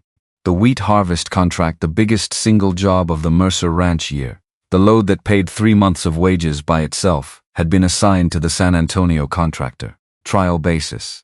If the trial succeeded, all remaining Mercer Ranch freight passed to the same contractor at season's end. The orders already placed with Hale Freighting would be honored through settlement. The ranch thanked Miss Hale for her many years of service. And then the final paragraph, written with the care of a man who wanted the record, to show he had been honest, that the arrangement said to obtain between the ranch and the Hale family, being nowhere reduced to writing, had not been voided, since a thing must exist in written form to be voided, and the ranch was confident that upon reflection Miss Hale would find this a distinction of importance. The spine of the yard removed in one sentence, not broken, shown to have never been there at all. Nora put the letter face down on the table. She sat with her hands flat on it for a moment, not pressing, just resting there, the way you rest your hand on the neck of a horse that is about to do something difficult, and you want it to know you are present. Cobb came out of the tack room with the bridle rehung exactly as it had been. He looked at her hands on the letter. He sat down in his chair by the cold stove, the summer stove unlit, which was just a stove in the warm months and became something else in October, and he said nothing, because nothing was what the moment required, and Cobb had been reading moments for 63 years. They don't recognize the custom, Nora said finally. The custom or the contract, both. But they're saying the custom. They're saying there was nothing there to void. 3 generations of handshake, and they're saying it was always just a misunderstanding that both sides maintained simultaneously. She turned the letter over and looked at the signature line again. Rand's name. Under delegated authority, his name is not on this, no. Which means either Seth didn't authorize it or Seth authorized it and prefers not to have signed it. Which do you believe? And there it was again. The same question Cobb had asked before, that she had not answered. That was still sitting in the place where unanswered questions sit when they are too consequential to dismiss and too dangerous to examine. I believe he didn't know, Nora said. Cobb looked at the unlit stove. What do you want? She stood up. She folded the letter and put it inside the cover of the wage book, because that was where it belonged with the record of everything the yard had done and been paid for, where it would sit against the column of 4-cent Tuesdays and the 11 men's wages and the widow's coal, where it would be a fact among facts instead of a thing she was carrying alone. I want the yard, she said. I want the horses and the route and the 11 men's wages paid on time. I want the widow's coal to go in every fall regardless of whose name is on the contract. I want 3 generations of honest work to count for something in a room with a piece of paper. She looked at the letter's edge sticking out of the wage book. What I want and what I'm about to have may not be the same thing. We'll see. What she had not yet told Cobb, because the second letter had arrived the same afternoon, and she had not been able to look at it directly, was the one from Austin. Drummond and Sons. A purchasing manager named E. Drummond, writing on company stationery that smelled faintly of hops. Their representative had observed a large black draft gelding at Flat Rock Crossing in June, and had spoken of little else since. Understanding that Hale Freighting's primary contract was in transition, they were writing to inquire about the availability of the animal. They were prepared to pay, and then the figure, which was iron money and half again on top of it. For Samson, alone. Not both. Not the yard's team Samson. Nora had read the figure twice. She had confirmed it was the number she thought it was. She had set the letter face down on the table beside the first one, and she had gone out to the evening feed, and she had measured the grain and distributed it down the row, and when she got to Samson's bin, she had stood there for a moment with the scoop in her hand, while Samson pressed his enormous nose into her shoulder and huffed warm breath against her collar. Good stable, she said to the inside of his stall. Brewery horses are fed fat. You'd have everything a horse could want. Samson took his nose off her shoulder and put it into the bin. He was not troubled by the hypothetical. He was a horse with grain in front of him. The trouble was Nora's. It always was. She measured Marigold's portion and moved on. And what she was thinking about, underneath the arithmetic of the feed schedule, was the thing she had said in the wagon shed, that you could sell a wagon out of a yard, but you could not sell 1 heart out of 2. She had said it about the pair, and she had meant it about the pair. And the pair was still what she meant, and no brewer's letter was going to change the operating principle just because it came with a figure that would pay 3 months of wages and then some. But the arithmetic did not care about operating principles.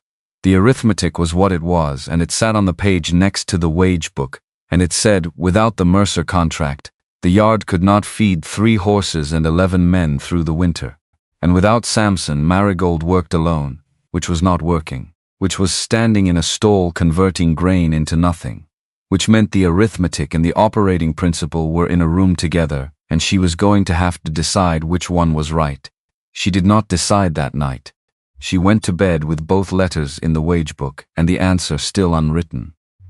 3 days later, Seth Mercer arrived at the yard at a time that was not Tuesday. 8 in the morning, no advance notice. The bay gelding coming through the gate at the pace of someone who had been covering ground since before full light. He tied the horse and found Nora at the water trough, checking the float valve which had sticking kinst, and he stood there for a moment with the look of a man who had rehearsed something on the ride over, and was now deciding whether the rehearsed version was the right one. She waited. She had learned to wait with Seth in the way she had learned to wait with the horses, not passively, but with the quality of attention that tells the other party they can take the time they need because the time is available. "I read everything," he said. "I expected you would. Not just the Rand letter. Everything he's put in front of me since I took the ranch. 2 years of quarterly reports and contractor agreements and improvement plans." His jaw moved slightly. He built a clean system. Logical. Every piece connects to the next piece. And I sat in that office for 2 years and signed what he put in front of me, because I was too proud to say I didn't understand it well enough to question it. He stopped. He was not building toward absolution, which was the thing she had been braced for. He was building toward something more difficult. I let him manage what I should have been managing myself. The consequences of that belonged to me, not to Rand to me. He did what I allowed. Nora straightened up from the float valve and dried her hands on her work apron. She looked at him with the directness that she applied to everything, not unkind, just honest. "His name is on the letter and yours isn't. My name will be on the correction. That I can promise you." He paused. "The wheat harvest, the contractor, is already booked. I can't undo that without creating a different problem. But what comes after it is not decided. The trial period," Nora said. "If the contractor succeeds, the remaining freight goes to them at season's end. The contractor is going to have a problem with the creek road south of the Delaney pasture and the limestone grade on the north loop," Seth said, not with satisfaction. With the flat certainty of a man who had been reading road condition reports and finally understanding what they meant. "I know this country better than I knew how to read it 2 months ago. I'm still reading it." Nora looked at him for a moment. Then she said, "You should read it on horseback, not from papers. Papers tell you what someone chose to write down. Will you show me?" "Not today." She went back to the float valve. "Come Tuesday. Bring boots that have been in mud before." Because she was not ready to ride the ranch roads with Seth Mercer. Because she needed 2 more days to decide what she was going to do about the Drummond letter. Because the space between where they were and where the story was going was a road she needed to survey before she walked it. And surveying required distance, and distance was the one thing the wagon shed had not left her with.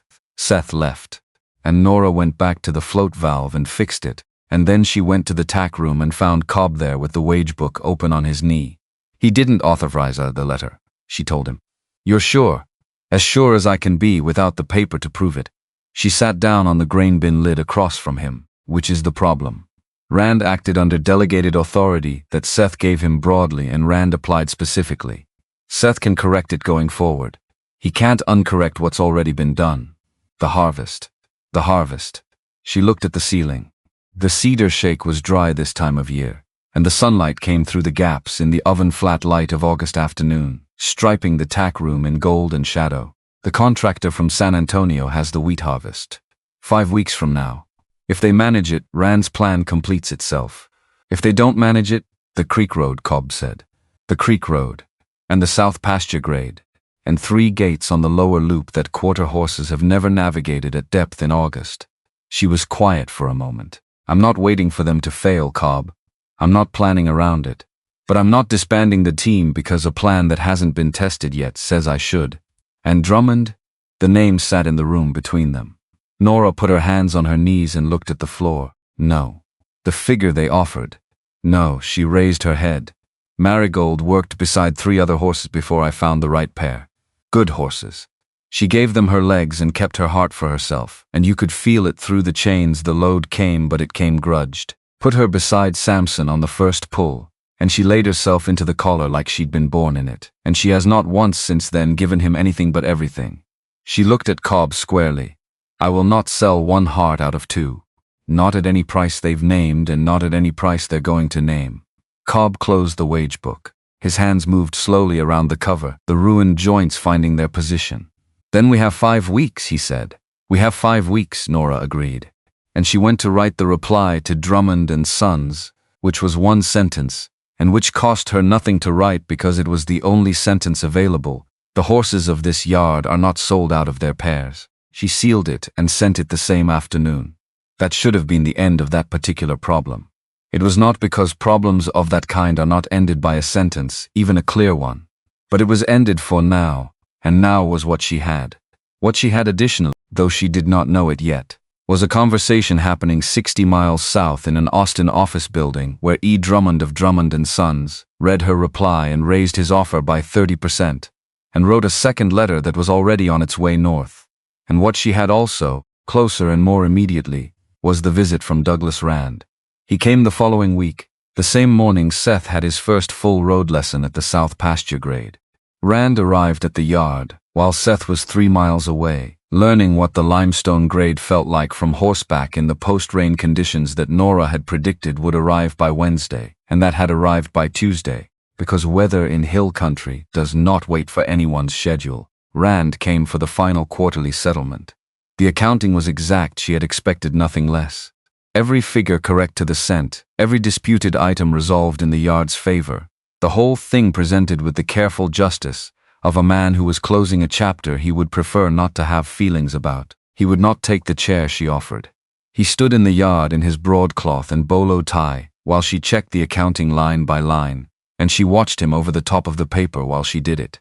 He was looking at Samson. The old gelding was at the open stall door, head out over the rail, lower lip gone loose in the boneless way of a horse that is half asleep in the morning heat and has no opinions about anything.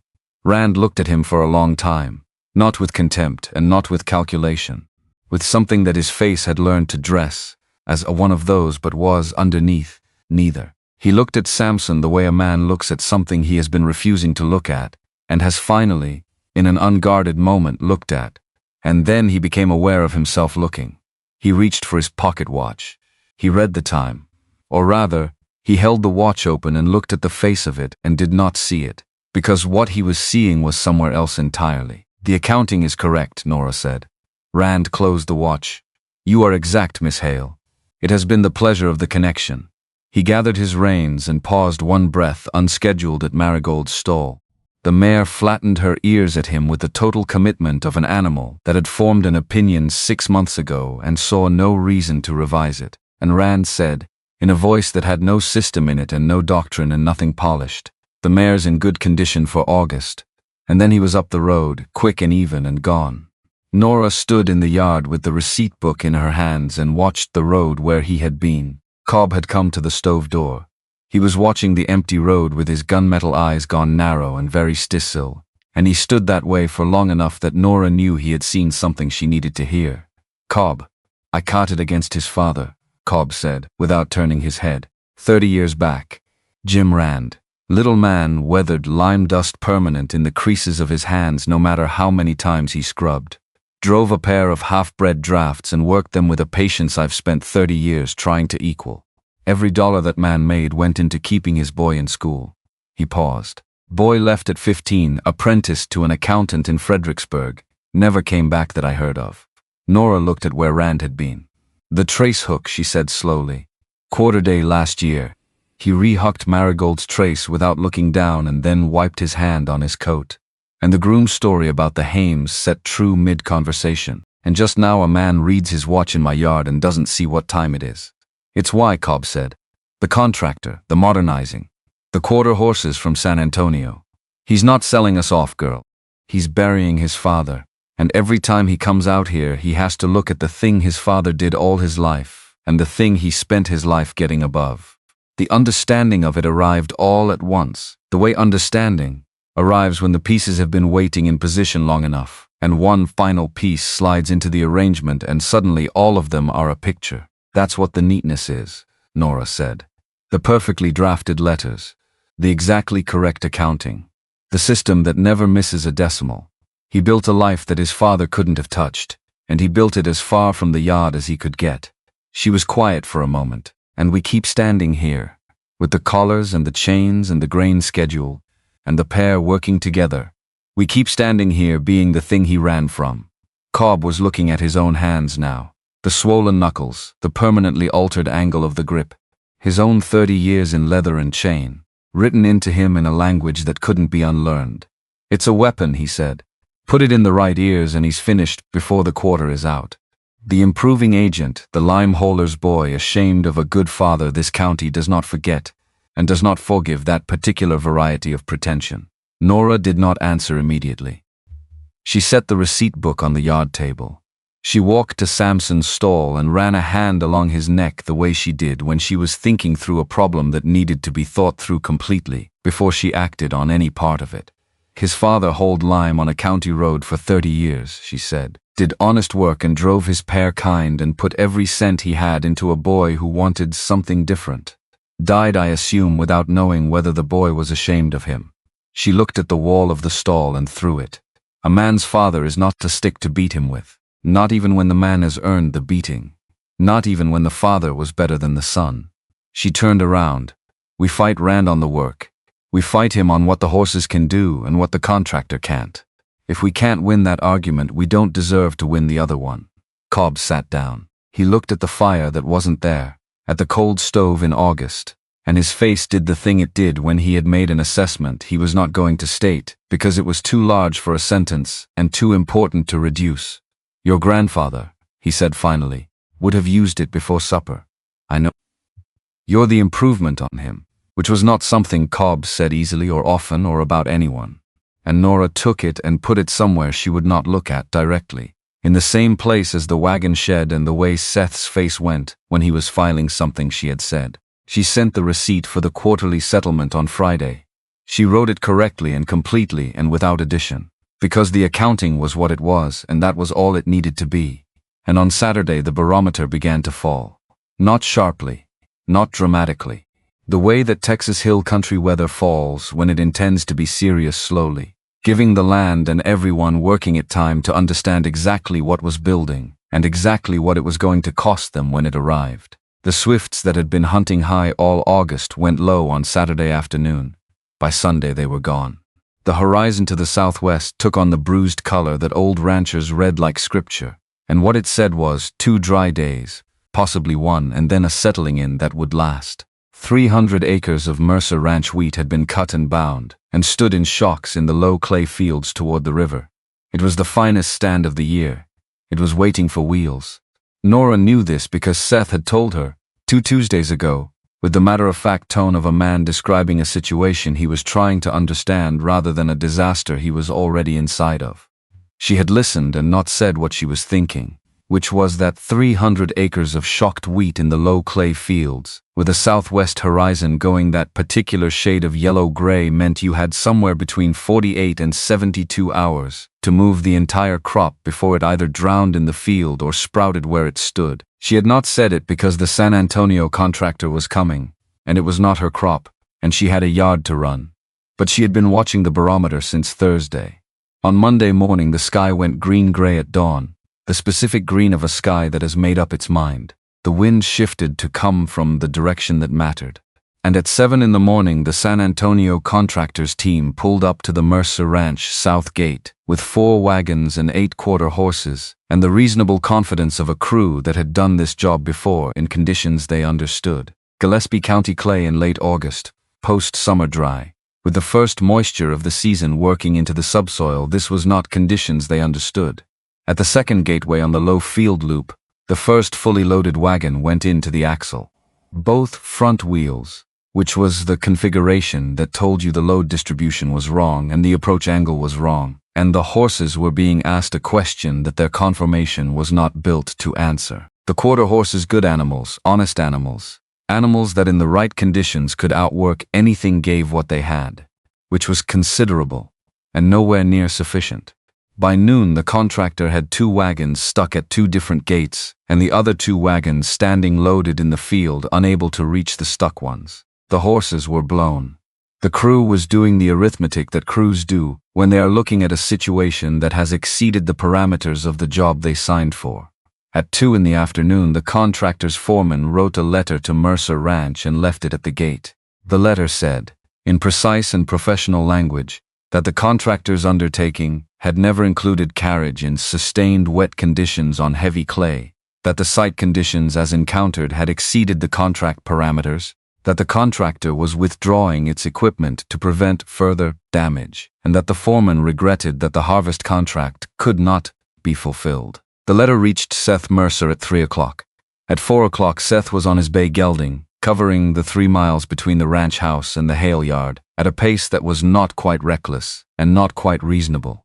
And at 4:30 he came through the Hale yard gate on a horse that was breathing hard, and Douglas Rand rode in behind him 2 minutes later on his own horse that was breathing harder, and both of them pulled up in the yard, and both of them looked at Nora, and neither of them said anything for a moment, because there was nothing to say that the situation had not already said. 300 acres of shocked wheat, 1 dry day remaining, possibly less.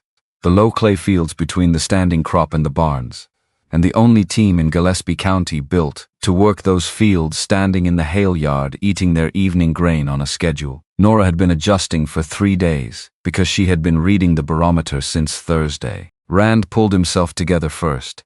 He had that capacity, the ability to set aside what he was feeling and be functional, which was the best thing about him and also, in its way, the thing that had caused most of the problems. Miss Hale. He stopped. He started again. The ranch. He stopped. Because every road out of the sentence led back to something he had written, and both of them knew it. The situation is. Nora reached behind her and untied her work apron. The wheat doesn't know whose fault it is, she said. Go open the barn doors. Because the crop was standing in the field, and the rain was coming from the southwest, and the only team in the county that could work that clay in those conditions was standing 20 feet away, and everything else was a conversation for after, and there was no time for after right now. Only the work, which was, in the end, always what there was. Seth was looking at her with an expression she did not have time to catalogue. She handed him Samson's lead rope as she passed. 4 cents an hour, she said, the regular rate. We'll settle the rest later. And she walked to the tack room to start pulling harness. They carried for 2 days and the better part of 2 nights, and the county came with them. Not because anyone sent word, though word did travel. It traveled the way news travels in a county where people watch the sky together and read the same barometer and have spent enough seasons working the same land to know what a southwest horizon going yellow-gray at the wrong time of year means for everyone inside the loop of it. The farmers came because their own wheat was in, and their horses were standing, and they had wagons. The ranch hands came because the Mercer crop was the largest in the valley, and if it drowned, the prices shifted for everyone. And some people came because Nora Hale had asked, and in Gillespie County that had always been a sufficient reason. 12 wagons by 5 in the afternoon. Every sound team within 4 miles, driven to the gate by men who had not waited to be asked, which was the way the best help always arrives. Nora took command of it the way she took command of everything, not by announcing authority, but by being the person who already knew what needed doing and was doing it, so that everyone else naturally organized themselves around that fact. She built the first 3 loads herself, calling the wagon crews in to watch before she stepped aside. Butts out, heads in, she said, placing the first sheaf by demonstration rather than description. Crossbind the corners, every layer has to lock the one below it, or the first gate will find you out. And tread the middle. You're not walking on it, you're compressing it. There's a difference, and the difference is whether you lose a third of your load before you reach the barn road. She built 3 loads, watched 3 more get built under her eye, corrected 2 of them, approved the 3rd. By the time the 4th wagon was ready, she had 3 more loaders in the county than had existed at dawn. And she was free to do the thing that only she could do, rating the horses, which was the invisible work. The work that looked like walking from team to team and saying a few quiet words, and then moving on. The work that was actually the entire operation in miniature. The calculation of what each team had given, what it had left, how long before the give became something that could not be taken back. How to build the relays so that the load kept moving, without the horses paying for it tomorrow morning in ways that would cost the operation more than the load was worth. She set the pace deliberately below what the teams could offer. not because she was being cautious, because she had been doing this long enough to know that the difference between a team that works 2 days and a team that works 1.5 days and then cannot is not strength, it is pacing. And pacing is the thing that looks like restraint and is actually efficiency at the scale that matters. If your horse stops wanting to lean into the traces, he's done, she said to each driver on the first relay. Bring him in. Don't apologize for it. A blown horse helps nobody, not the load, not you, not the next gate down the road. I would rather have half your loads today and all of them tomorrow than all of them today and none of them tomorrow. Bring him in.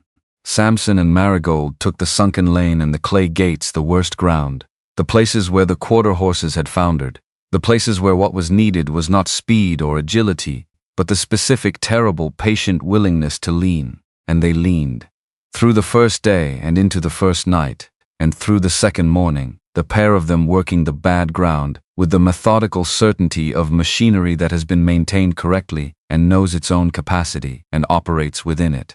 Buck took the upper cartway. Firm ground, half loads, the gentler route his first harvest, and Nora had designed his portion of it with the care she applied to everything she wanted to last. Not because she was protecting him from difficulty, but because she was protecting him from the specific difficulty of being asked too much before the foundation was ready to hold it. You built a horse for the hill the same way you built a horse for the hill, in increments, over time, each increment slightly beyond the last, never so far beyond that the thing underneath had to give way to reach it.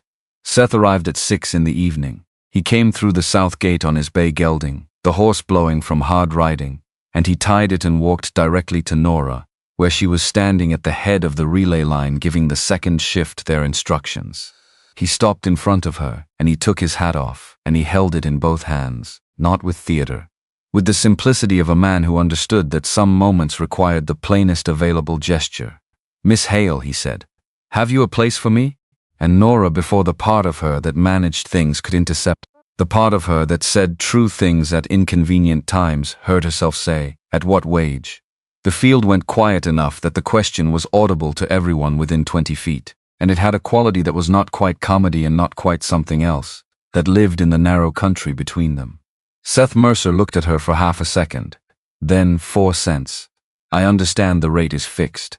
The tension in the field released in the way that tension releases, when everyone realizes they have been holding it collectively, through laughter, through the resumption of breath. And in the middle of that, Nora nodded toward the upper cartway and said, "Take Buck. The firm road is yours." And the county understood what she had given him, the colt's first harvest, and the ranchers, the 2 apprentices of the Hale yard, set to the same task on the same night and went back to work. So Seth Mercer walked the upper cartway with Buck for 2 days, doing the short relay turns that the firm road allowed, resting in the long intervals between, talking to the young horse in the register that the horse had come to associate with this particular human, the even, patient continuation of a voice that was not saying much but was staying there, which was the whole point. Lead and turn and stand and start, over and over. And Buck, who had been watching Samson all summer, the way young horses watch the old ones they have decided are worth watching, copying the weight distribution and the head position, and the specific angle of standing that conveyed settled competence without performing it. Buck translated what he had watched into what he did. He leaned into the traces when the load was on. He stood square when it was off. He pulled a half load off greasy post-rain ground on the second afternoon without fighting the start, and Seth's hands on the lead rope did not snatch. Nora saw it from across the relay point. She raised one hand, Seth raised his. And Buck, having made his own decision about the morning's geometry, walked away with the wagon before Seth had entirely finished the gesture, and Seth had to take 3 fast steps to catch his position at the head. And the relay crew laughed, and the field laughed, and Seth laughed too. The same unguarded laugh as the day at Flat Rock Crossing when Samson had pressed his nose into his vest and left horse on it. The laugh that happened to him rather than being produced by him. "Proudest minute of the season," he said later, to no one in particular, and to everyone who was close enough to hear it. And what he meant encompassed both the half-load off greasy ground and the 3 running steps, and everyone understood both. The first night was hard. The second night was the one that tested the thing underneath the hard. By 10 on the second evening, the wind had been building since dusk, and the first rain came in after that, not the full weight of it, but the advance guard, the single fat drops that fall before the main body arrives to tell you that the main body is serious and close. 4 loads still stood in the Farlow field. The sunken lane between them and the barn had been worked by 2 days of wheels on ground, that the first moisture had begun to alter at the surface, turning what had been stiff clay into something with less commitment to staying where it was put. They worked by lantern. The oil lamps went up on the gate posts and on the wagon ladders, and at the head of every team, making islands of gold in the gathering dark, and the smell of rain was close enough to taste. The second-to-last load went in at the double gateway past midnight. It went in the way that these things go in, with the particular certainty of something that has been inevitable since the ground was worked the first time 2 days ago. That gateway had been churned by every pass of the harvest, and the first rain had found the churned section and made a decision about it. The near 4 went into the axle. The load the heaviest remaining, the last of the low field stooks, built on a flatbed that was carrying more than it should have been, settled wrong. Both forward and down, canted toward the near side, the distribution fighting the extraction before the extraction had started. Men came from both directions with lanterns. The light showed the problem clearly. There was no ground left to work with, no way to dig purchase that the clay would not immediately reclaim. No way to unload a wagon of that weight in the dark, with rain coming and the last load blocked in the lane behind it, and the clock on the whole operation running audibly now in the sound of the wind, picking up from the southwest. Nora stood and looked at it for 30 seconds, which was the time it took to read all the angles and confirm there was only one answer. "Samson," she said. 2 of her men went back down the lane at a run for the pair. She used the 30 seconds they were gone to check the gateway conditions on both sides of the stuck wagon, running her lamp low over the ground, reading it with the light the way she read it with her feet in daylight, finding the limestone shelf on the right edge of the gate approach. That was the difference between traction and none. The pair came down the lane through the lantern light. They came the way they always came when the work was serious, not hurrying, not performing readiness. Just arriving with the settled competence of animals that have been doing this long enough to know that the energy before the work is energy needed for the work and is not to be spent on ceremony. The men with lanterns moved aside as the big shapes went past, and several of them did it without being asked, the way you make room for something that occupies the kind of space that Samson occupied when he was moving with purpose. Nora put them in on the pole chains, her pair ahead of the stuck wagon's own team. She went down the line, checking every connection with her hands in the lantern light collar. Trace, swingletree, checking it twice, because the conditions made it necessary, and because she would have checked it twice regardless. "Light on the near side," she said. "Nobody on the chains, nobody past the swingletree either direction. If it comes all at once, and it'll have opinions about what's in its way." She looked at Frank Tully, who had been in the field since the first afternoon, and had by the second day shed his professional displeasure and was simply working, which suited him better than the other thing had. "Hold your light where his feet are, and keep your boots clear of my chains." Tully positioned himself. The lanterns found their angles. The double gateway stood in its ring of gold light and deep shadow and black clay, and the 2 big chestnuts waited in their harness with the rain starting to gloss them. Nora went to Samson's head and stood in against his cheek, her hand flat on the muscle of his jaw, and the people nearest heard what she gave him his name first, and then the words that were not really words in the ordinary sense, but were the language she and this horse had been building for 11 years. The low-running cadence of working sounds that meant, "I am here, and I know what I am asking, and I am not asking more than you have." The pair leaned. The chains came out of the mud, 1 link at a time, not dramatically, not with any quality of performance, just link by link, the way work comes when it is asked correctly. Each link the result of the one before it and the foundation of the one after. The chains went taut. The wagon groaned at every joint. The clay made the sound that clay makes when it is being asked to give up something it has decided belongs to it. Marigold laid herself flat to her collar, hindquarters driving back and down, holding the angle. And Samson gathered himself in the way she had been feeling build in the chain for the past quarter minute, the subtle reorganization of weight, the shortening of stride, the concentration of force, and he knelt, both knees clean and deliberate, clear of the mud, his whole body lowering itself forward and into the collar along the line of the chains. The drawing attitude. not a stumble or a collapse or anything that could be mistaken for either. A choice made consciously by an 11-year-old horse who had been in enough bad ground to know that sometimes the geometry of a situation requires you to give up your height to gain your leverage, and who had no vanity about doing it. His neck crested as his weight went forward, the chains sang. The sound that came up from the gateway was the earth releasing its grip, a long, sustained pull of clay giving way, and then the wheel rose and the wagon rose, and Samson was standing before the load had finished moving, walking out of his kneel in 2 strides, the wagon coming behind him. Marigold stride for stride, out of the hole, through the gate, up onto the crown of the lane where the ground was solid. Walk them dry, Nora said, handing the pair off to 2 men she trusted completely for exactly this task. Walk them warm. They've more than earned their supper. Nobody cheered. That was the thing about the second night. It was not a morning on a hillside with a crowd and the sun and the specific electricity of a spectacle. It was midnight, and rain and the year's bread, and what moved along the lane in the lantern light was quieter than cheering. The men looked at each other in the wet without saying much, with the particular quality of acknowledgement that passes between people who have been in something real together and know it, and do not need to perform the knowing. Rand was in the field. He had been there since the first afternoon, and the first afternoon he had been furniture the ranch manager in his broadcloth, holding schedules that no one wanted, and being precisely, uselessly correct, and staying anyway, which Nora noted and Cobb later conceded was more than nothing. But at the midnight gateway, with the wagon clear and the lane moving again, and the last load still blocked in the field behind, something shifted in the dark ahead. A half-built load on a wagon that had been loaded in haste near the beginning of the first night, before Nora had standardized the loading crew's technique, and the sheaves were finding the weakness in their arrangement at the worst possible time. Slipping. One layer at first, then catching and dragging another, the whole near side face of the load beginning to move. Rand watched it happen for perhaps 3 seconds. Then he put his papers inside his coat. He took his coat off. He hung it on the nearest gatepost, the $40 broadcloth, folded once, draped on rough cedar without ceremony, and he went up the wagon ladder in his shirt sleeves.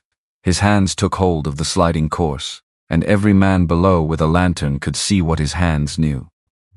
They knew it the way hands know things that were taught before the person attached to them had any say in the curriculum, the exact angle of reseating a shifted sheaf, the specific pressure of drawing a course back true, the vocabulary of loading that is entirely tactile and entirely certain, and does not require thought because it went in below the level of thought, in the years before thought was available. He called for rope in the short words that meant he had done this before. He cross-bound the corners. He walked the load. He brought the near side face back into its plane and secured it, and he came down the ladder and took the lead at the head of the team and walked that wagon the last mile himself in the rain, his shirt sleeves going dark, his good boots carrying the clay, his coat a smear of broadcloth on a cedar post somewhere in the dark behind him.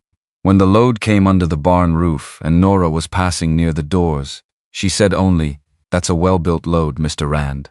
Rand's voice was different than she had heard it before, quieter, with something in it that his professional register did not allow, a register that was older than the one he had built and that came from further down. It rode silent, he said. They ride silent when they're built honest. She went to check the next incoming load. Most things do. Tully had come to the field the first evening unsent. He had appeared at the edge of the lantern light at 6 o'clock on the first day, in his off-duty clothes, and stood for an hour at the boundary of the work without crossing it. Nora watched him out of the corner of her attention, the precise, contained posture of a man who has done a calculation, and is waiting for the result to tell him what the next step is. At 7 he came to her with his actual hat in his actual hands, which was its own kind of statement from Frank Tully. "Show me how to build a load," he said. "My horses were the best in the valley, and they couldn't move that beam in June, and I have been being beaten about it in my own head ever since. Show me." She showed him. He learned fast coachman's hands are quick hands, trained to precision and sensitive to resistance, and loading is a matter of geometry that quick hands can be taught. By the second morning, Tully was standing on wagon beds in the dark, showing ranch boys the crossbind on the corners, with the authority of a man who has just learned something and is passing it on at full speed before the newness of it can wear off. He took the ribbing about the quarter horses with the good humor of a man who has decided which side of a joke to occupy, and occupied it with something that looked like grace. The last load of the harvest came up the cartway at first light on the second morning. Buck in the shafts, Seth at his head, both of them past fatigue and in the country beyond it where everything is gray and simple, and the only thing left is the next step. The sky to the southwest was a single purple wall from the ground to the full height of the heavens. The storm that had been building since Sunday finally arriving, with the patience of something that knew it had the outcome regardless. The barn doors stood open and lit with the last of the lanterns. The load came the slope with the rain arriving behind it in a curtain, crossing the lower field at walking pace, and the wagon came under the roof with the curtain 3 lengths behind it, and the rain closed across the barn, opening the moment the tailgate cleared the threshold. On the roof overhead, the rain came down on the cedar shakes in the sustained, committed way of a rain that intends to be there for several days, and the sound of it above 300 acres of saved wheat was the sound of something that had been at risk and was no longer at risk, which is a specific sound that those who know it carry for a long time. That's the last of it, Nora said. Inside the barn, in the lantern-lit space between the wheat stacks, men sat down where they were standing. Seth leaned his forehead against Buck's wet neck, and Buck, finding the situation amenable, and a pocket at approximately the right elevation, went through the pocket with the thoroughness of a horse that has been working since before dark and feels this entitles him to a thorough investigation of available resources. Mrs. Ruth Kane had been running the food from trestle set up in the barn's side bay since the first afternoon, and what she had produced over 2 days from a camp kitchen and a borrowed iron stove was the kind of logistics that require a person who does not distinguish between what is possible and what is necessary. Coffee by the pail continuously. Biscuits and bacon and whatever came to hand and was edible and could be moved at volume. Her instructions to the county in the matter of eating were direct and specific and were obeyed, because Mrs. Ruth Kane in operational mode had an authority that made questions impractical. You'll eat it standing if you have to, William Garza. The wheat is not going to rest itself, Mr. Mercer. She looked him over coal dust and flannel, the Stetson carrying 2 days of honest wear. There's biscuits in your left hand, or there ought to be. Seth looked at his left hand, which did not have biscuits in it. He went and got biscuits. He sat on a grain bin between 2 of the Garza brothers and ate them, and nobody in the barn treated this as remarkable, which was its own kind of remark. The meal went quiet, the way meals go quiet, when the hunger has been addressed and the effort has been spent and the thing that was at risk is no longer at risk, and all that remains is to be present in the fact of it. Cobb had been brought up in the wagon at some point in the second afternoon and sat at the head of the trestle by the general uninstructed agreement of everyone present, which was the county's way of acknowledging the 60 years of work that the wage book represented. When the eating was mostly done and the talking had gone comfortable and slow, Rand stood up. He had retrieved his coat from the gatepost. He was wearing it now. But he was not wearing the version of himself that the coat usually produced, the precise, contained, system-managing professional who had drafted letters about the distinction between existing and being voided. He was wearing the coat and the other thing, both at once, and he let the both of it stand in front of everyone at the same time. Before the accounts for this week are settled, Rand said, there is a prior account, and I find I would rather state it myself than spend the rest of my working life in this county waiting to be found out. He stood straight, not stiff. There is a difference. And he had the difference right. My father hauled lime out of the Kerrville quarry for 30 years on this county's roads. I left when I was 15 to apprentice in Fredericksburg, and I did not go back. I spent my working life building something as far from a freight yard as I could get, and I have been ashamed of him since I was old enough to be ashamed of anything, and I am done with it this morning. He looked around the barn at Cobb, at Tully, at the Garza brothers, at Nora, at Seth. Whatever the ranch decides regarding my conduct of its business, it should decide with the knowledge of what its manager is, which is a teamster's son who forgot it, and who has been very expensively reminded. The silence that followed was not uncomfortable. It was the silence of a room absorbing something real that has been said in a real way, and needing a moment to make room for it. Cobb spoke first, which was right, because Cobb was the one with the longest memory and the most legitimate standing in the matter. I carted against your father, Mr. Rand, Cobb said, from the head of the trestle. Jim Rand drove the kindest pair on the Kerrville Road, and he was proud of his boy in the black coat past anything reasonable. He'd say so at every weighbridge between here and the county line. Cobb's hands moved on the table, the ruined joints finding their rest. You have his hands, they tell me. There's no getting above that in the end. It gets above you. Rand sat down. He did not try the coffee for a while, and the county talked about the weather with the considerate volume of people giving a man the cover he needed. Seth stood up. What he had to say was shorter, and he said it without preamble, because the moment did not have room for preamble. Rand has stated his account. I'll state mine. Since this county will have a version of events before the week is out, and I'd rather this room have the accurate one first. Rand acted under authority I gave him and ignorance I maintained. Everything he did in the management of the Mercer contract, he did under my name. Whatever is settled at the yard table this afternoon will be settled with that written at the top of the paper. He sat back down on the grain bin, and the barn went back to coffee and biscuits and the sound of rain on the cedar shake roof, which was not going to stop for several days and didn't need to, because the wheat was in. The rain stopped on the third morning. Not gradually, the way rain sometimes stops in hill country, thinning first to mist, then to the memory of mist, then to nothing. It stopped all at once, between one breath and the next, and the silence it left behind had the specific weight of something that has been present for a long time and is suddenly absent, and the world takes a moment to recalibrate to the absence. The cedar dripped for another hour. The limestone ran silver in channels that the rain had cut and would cut again next season, and had been cutting since before anyone alive had a name for the county. And in the Hale yard the horses stood in the thin, new sunlight, with the contentment of animals that have done what they were built to do, and are now receiving what they were owed, which was rest, and grain, and the particular warmth of Texas hill country sun after 3 days of its absence. Nora was at the yard table with the accounts when Rand rode through the gate. Not Seth. Rand, which was she noted it, filed it, went back to the column of figures she was checking, not unexpected. The business of the past week had left several threads that required closing, and Rand was a man who closed threads.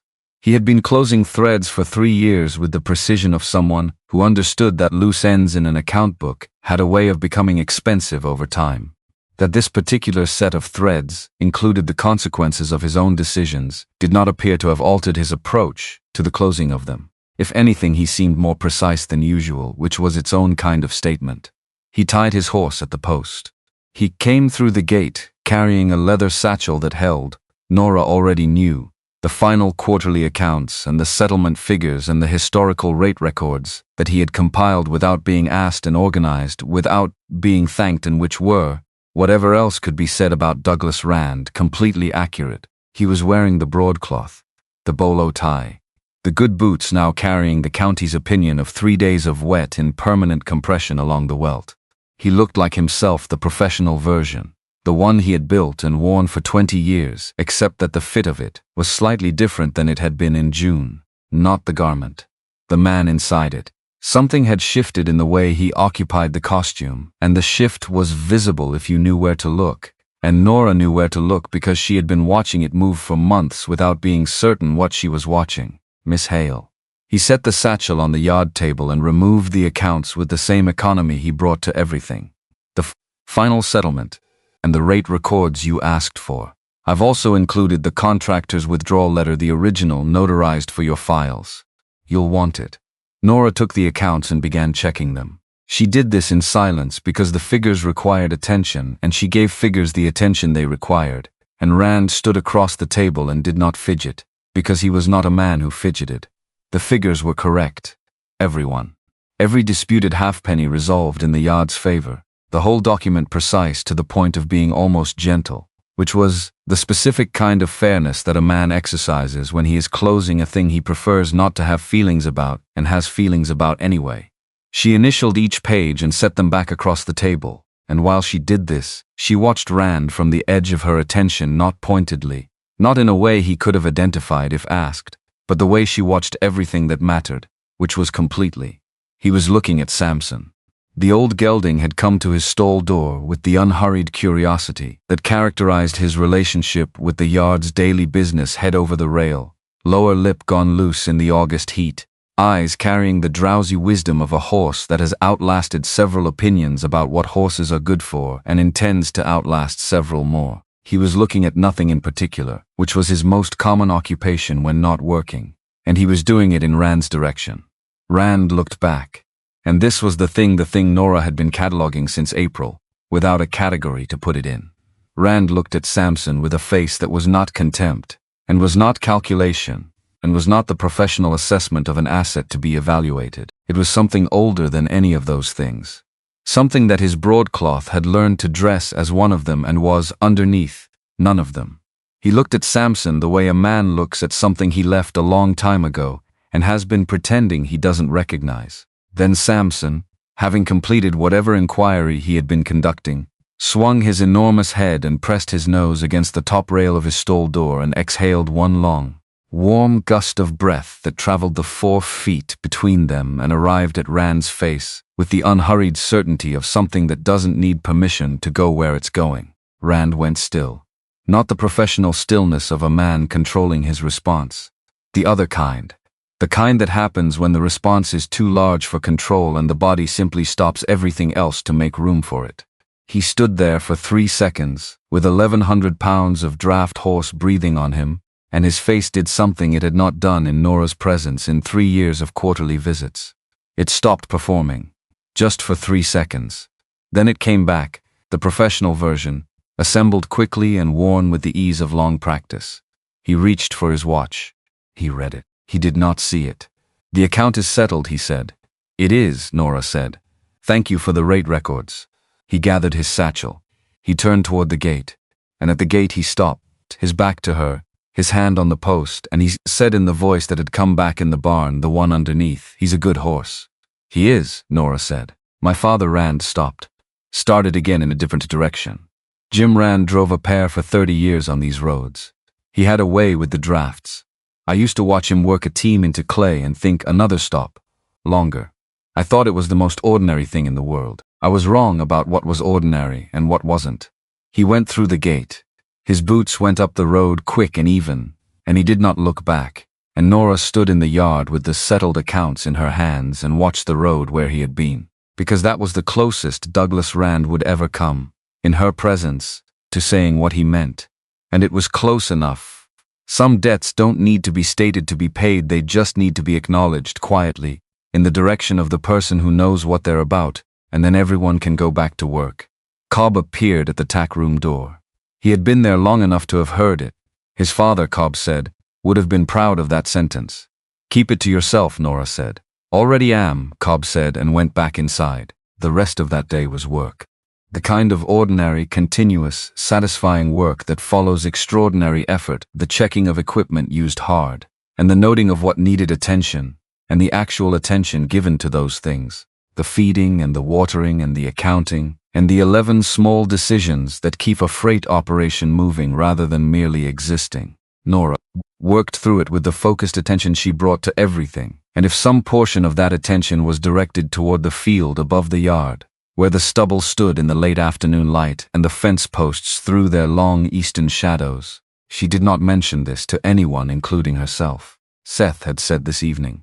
And this evening was what this was becoming, hour by hour, in the way that evenings in late August become themselves, the heat releasing its grip 1 degree at a time, the light going from white to gold without any single moment you could point to as the change, the cedar beginning to hold the day's warmth and release it slowly back into the cooling air, like something being returned that had been borrowed. She went up at 5. She took the upper path, the one behind the stable that came out at the field's east corner, and she walked it at the pace of a woman who is going to a place she has decided to go and is not rushing the going because the arriving is going to require something of her, and she wants to arrive with all of her present, nothing left behind, on the path. Seth was at the west fence.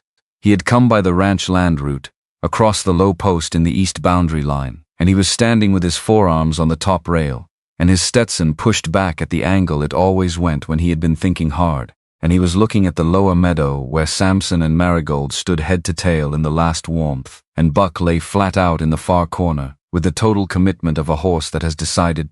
Sleep is not a suggestion. She came to stand beside him at the fence, close. Not the distance she had maintained all summer, which had been a professional distance, a working distance, the distance that said, I see you and I am thinking about you and I am not ready to say so. This was closer. The difference was small enough that someone watching from the yard below would not have been certain it was different at all, and large enough that both people at the fence felt it in their feet. Neither of them spoke immediately, because the field was doing what fields do in the last light of a Texas August evening, going gold in a way that makes everything in it look like it has always been exactly where it is and always will be. And the cedar along the creek line was holding the light at its tips, and the limestone was turning amber, and the two big horses in the meadow were doing the slow, companionable work of the end of the day, and the moment had a weight to it that was better held for a beat before anyone put words to it. Nora was aware of Seth beside her, with the specific awareness of someone who has been aware of a thing for a long time and has stopped pretending not to be. He was large in the way that geography is large, not threatening, nothing like that, but present in the way that things are present when they have enough mass to alter the space around them, without needing to announce the alteration. She could feel the warmth that came off him at this distance, the way you feel the warmth of a cedar post that has been in the sun all day, not dramatic, not demanding, just there, solid. The kind of warmth that does not ask anything of you but does not go away if you lean toward it. His hands on the top rail were not far from hers.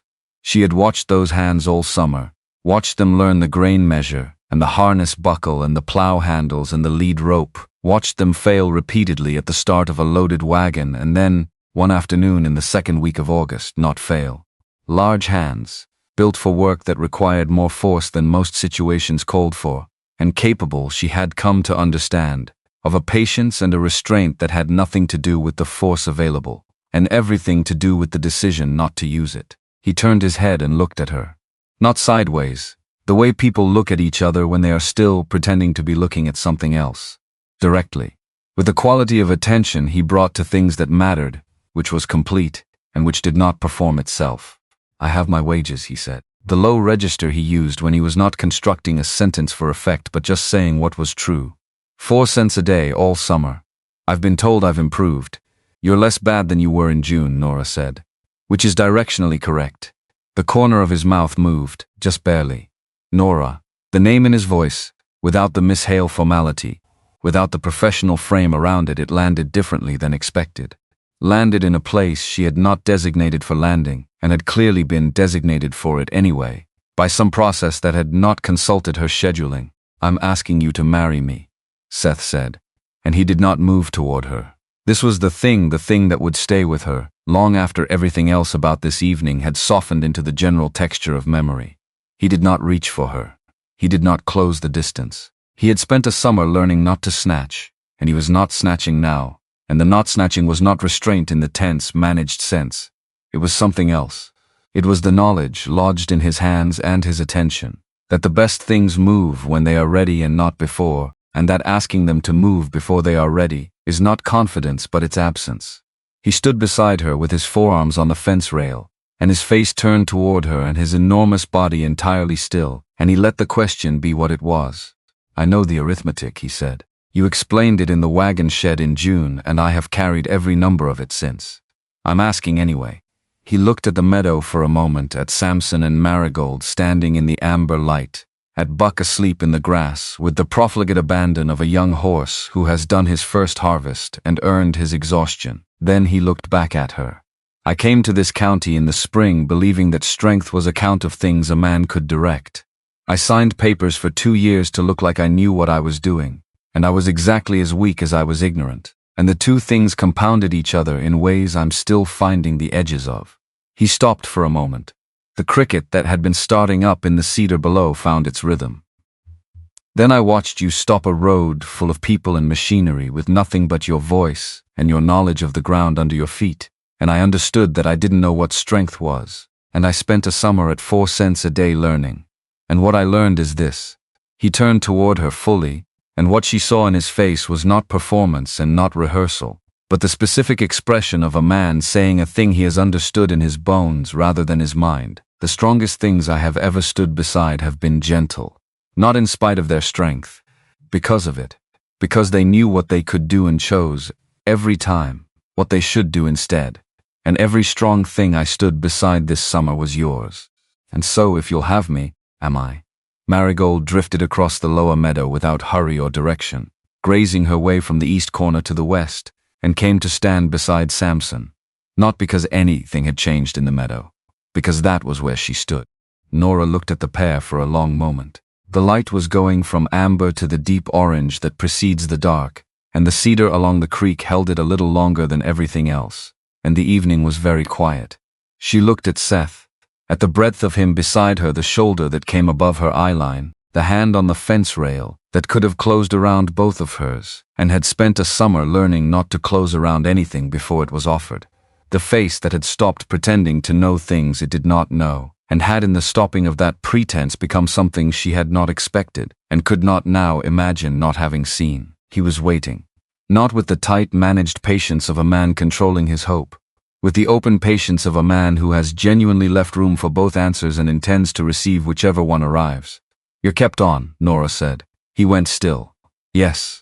Her voice was even and wet at the same time, which was a combination she had not previously known was available to her. Yes, and I want to be exact about what I mean. Not the ranch. Not the contract or the acreage or whatever the county will decide this arrangement is worth in practical terms. I've said no to that version, and I would say it again without difficulty. She looked at him. I mean the man who walked a coal sack up a path he didn't have to sweep and swept it anyway. I mean the man who held a colt for an hour in the summer heat because he was told to be boring and was boring. I mean the man who stood in a tack room in the rain and did not snatch. She stopped. The cricket was very loud now in the cedar, and the first star had arrived somewhere above the western hills. The rest of it, the title, and the land, and whatever the lawyers are going to say, when we tell them what we want the contract to say, I will learn to carry. I've carried heavier things. Seth reached up and took his Stetson off with his right hand and held it. His left hand, the one nearest hers on the fence rail, moved and covered hers, not gripping, not enclosing, just resting there with all that weight held lightly, the way he had learned to hold everything that mattered. At what wage? He said, and his voice was not steady, which made two of them. Whatever you were earning. I will not have anyone say I raised a man's rate just because I married him. I intend to petition for 6 cents at the settlement, Seth said. I have references. You have 2 horses as references and a colt who ate through a man's hat brim in July. That was an accident. That was a decision. Buck made it, and he can own it. She was not going to laugh. This was a serious conversation, and she was not going to laugh. She laughed anyway, brief and genuine. Seth laughed too in the same moment, and the laughter went out across the stubble field and the cedar and the darkening a meadow, and came back as the kind of echo that only certain places in Texas hill country produce, the kind that the limestone makes when it has something worth bouncing. He crossed the remaining distance without any quality of snatching at all. The lean, not the lunge. Everything he had learned in one motion, and her hand in both of his, and his forehead coming down to rest against hers. And the scale of him close like this was not the imposing thing it had been at Flat Rock Crossing in June. It was the other thing. The thing she had understood in the wagon shed, and had been carrying, since that the strongest things were gentle, and that the gentleness was not a reduction of the strength, but its highest application, and that the man in front of her had spent a summer proving this with his hands and his patience, and his 4-cent wages, and his refusal to reach for things before they were ready. They stood at the fence in the last of the light, above the yard where the lantern was just beginning to show in the tack room window, and the horses grazed in the meadow below, because the significant events of the evening had no bearing on the state of the grass, and the grass was the relevant matter as far as the horses were concerned, and the horses were right about this. The settlement was done at the yard table 2 days later.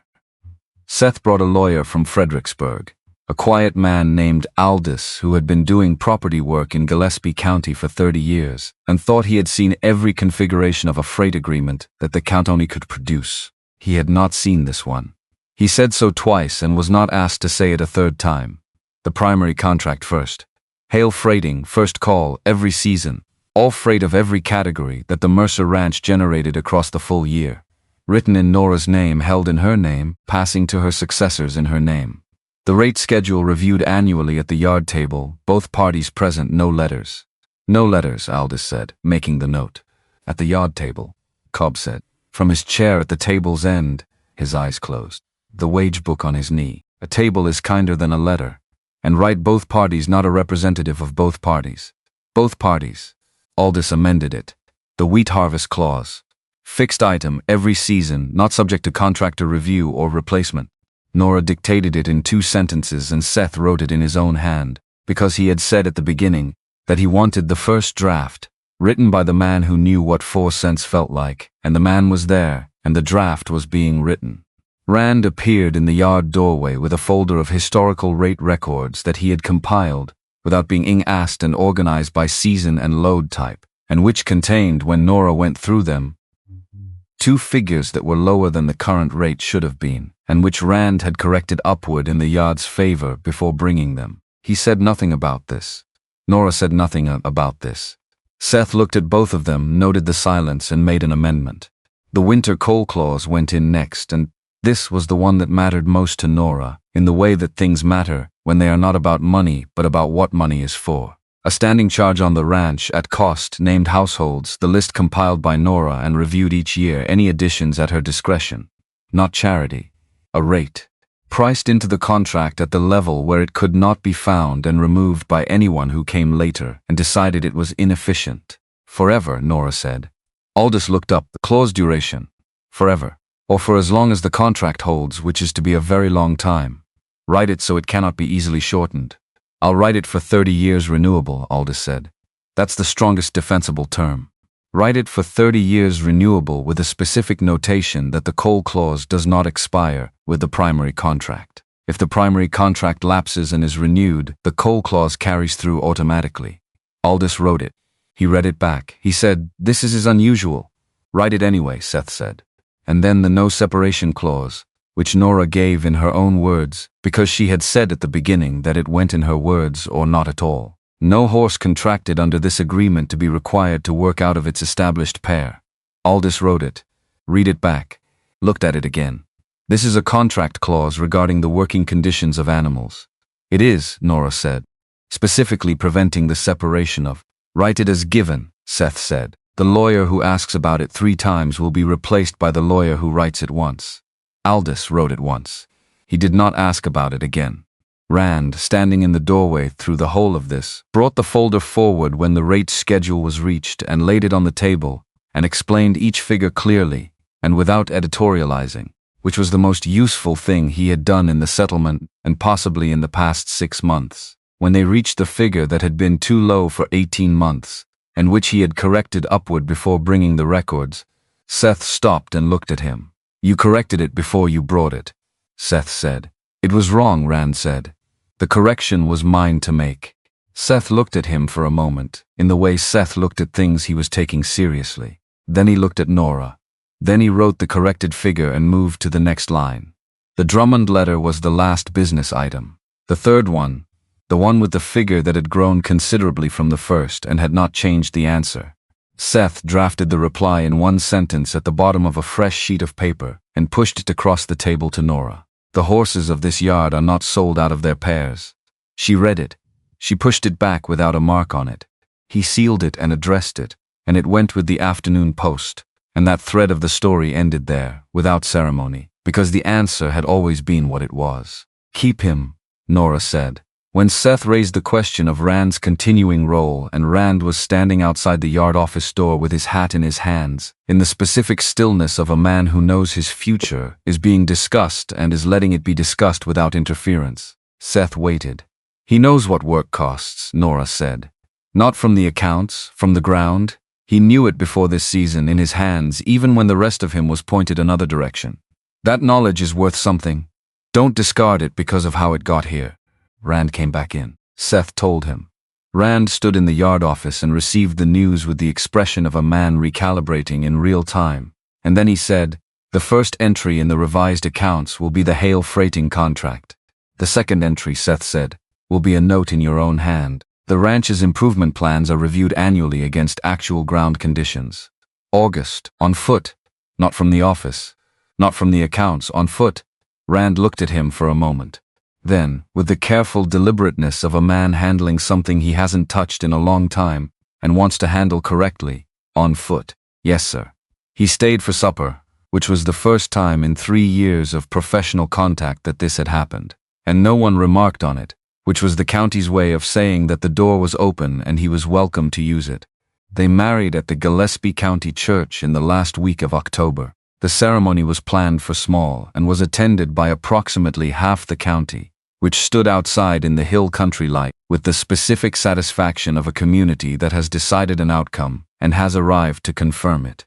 The late October sun came in low and sideways through the cypress along the road and made the limestone glow in the particular amber of a season that knows it is ending and is not sorry.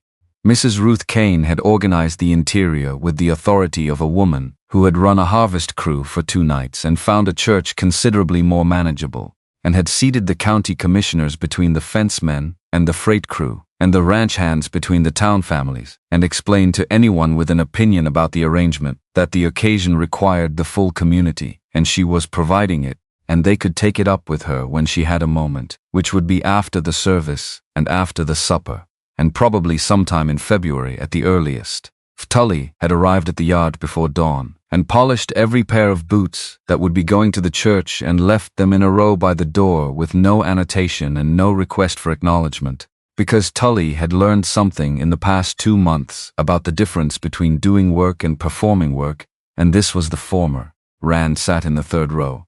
He wore the broadcloth and the bolo tie, but he was wearing his own face inside the coat, the Texas face, the one that had been under there all along and was finding its way back to the surface. Slowly, the way things surface when the weight holding them down has been, quietly and without much ceremony, set aside. It was a face that looked like his father's. The people who had known his father said afterward, and they said it as the compliment it was. Cobb gave Nora away.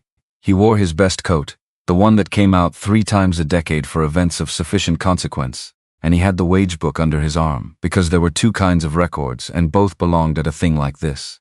At the church door he said, "It's entered. Both hands to 1 load from today.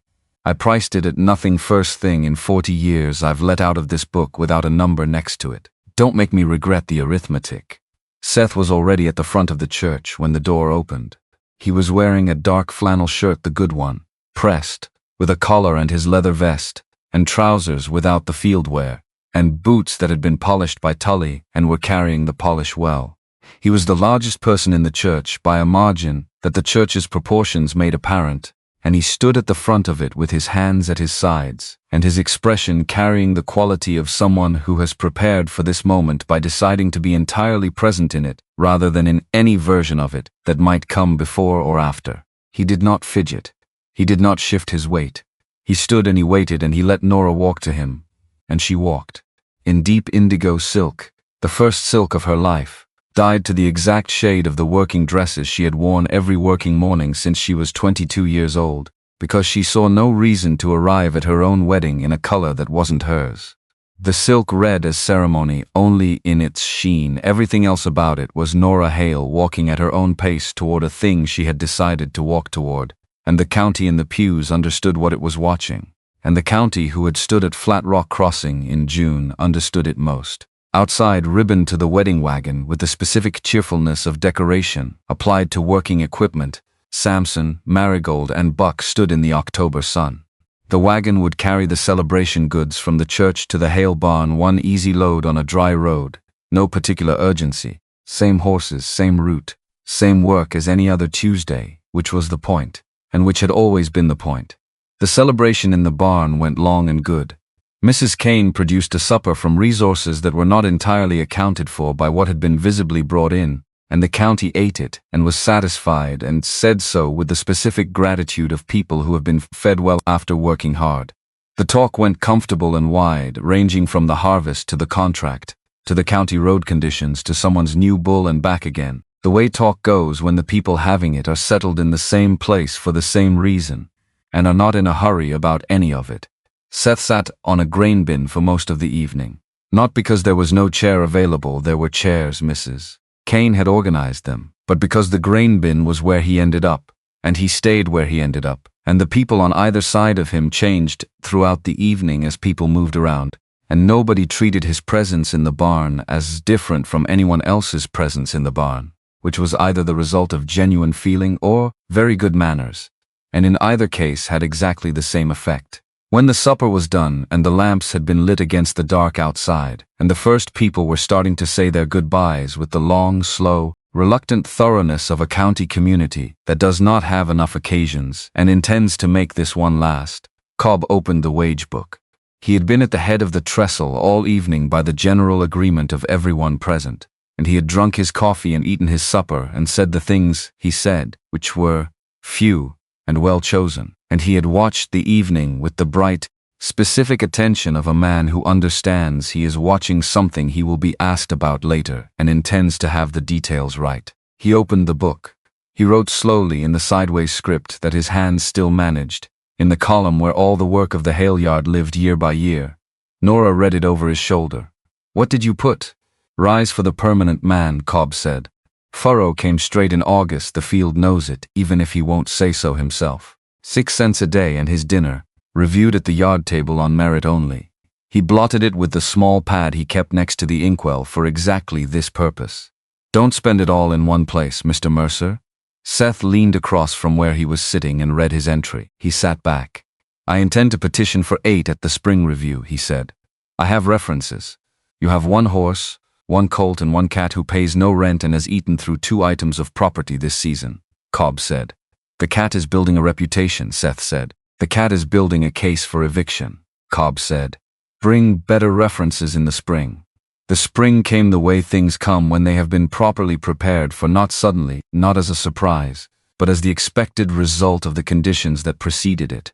The bluebonnets arrived on the south-facing slopes first, then the cedar pollen, then the warmth that settled into the hill country, in the way that warmth settles when it intends to stay rather than just visit.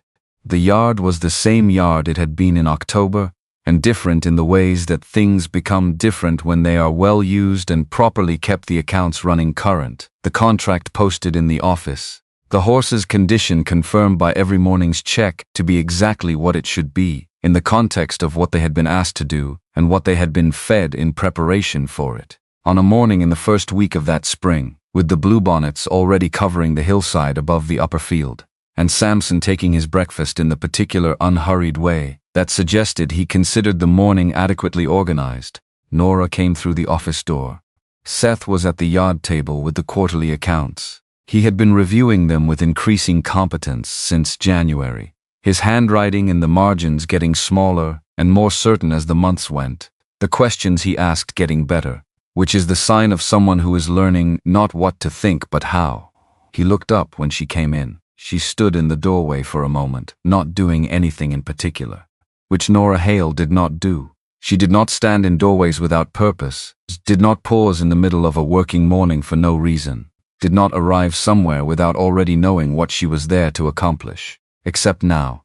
The summer accounts, she said, with the even, matter-of-fact tone she applied to feed schedules and rate negotiations and weather forecasts and every other piece of information that required accurate transmission.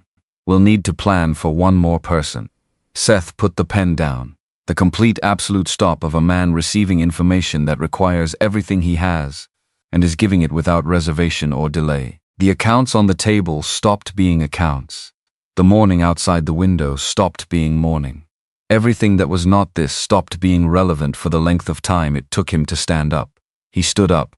He crossed the room and he held her, and the holding had the quality that everything he did had come to have, not gripping, not enclosing, not any of the things that strength does when it is demonstrating itself. Just present, full-weighted, the lean, not the lunge. His arms around her and her face against the flannel of his shirt, and the breadth of him surrounding her the way the cedar holds the warmth of the day, not dramatically, not asking anything, just there. And she let the weight of it settle, and did not hold anything back from the settling, because there was nothing left to hold back, and no reason to hold it. Outside, Cobb opened the wage book to a fresh page. He did not write anything on it yet. He just turned to it and smoothed it flat with his ruined hand, and left it open on his knee, ready. Because the yard was first call in every season and the seasons kept coming, and there was always more to enter.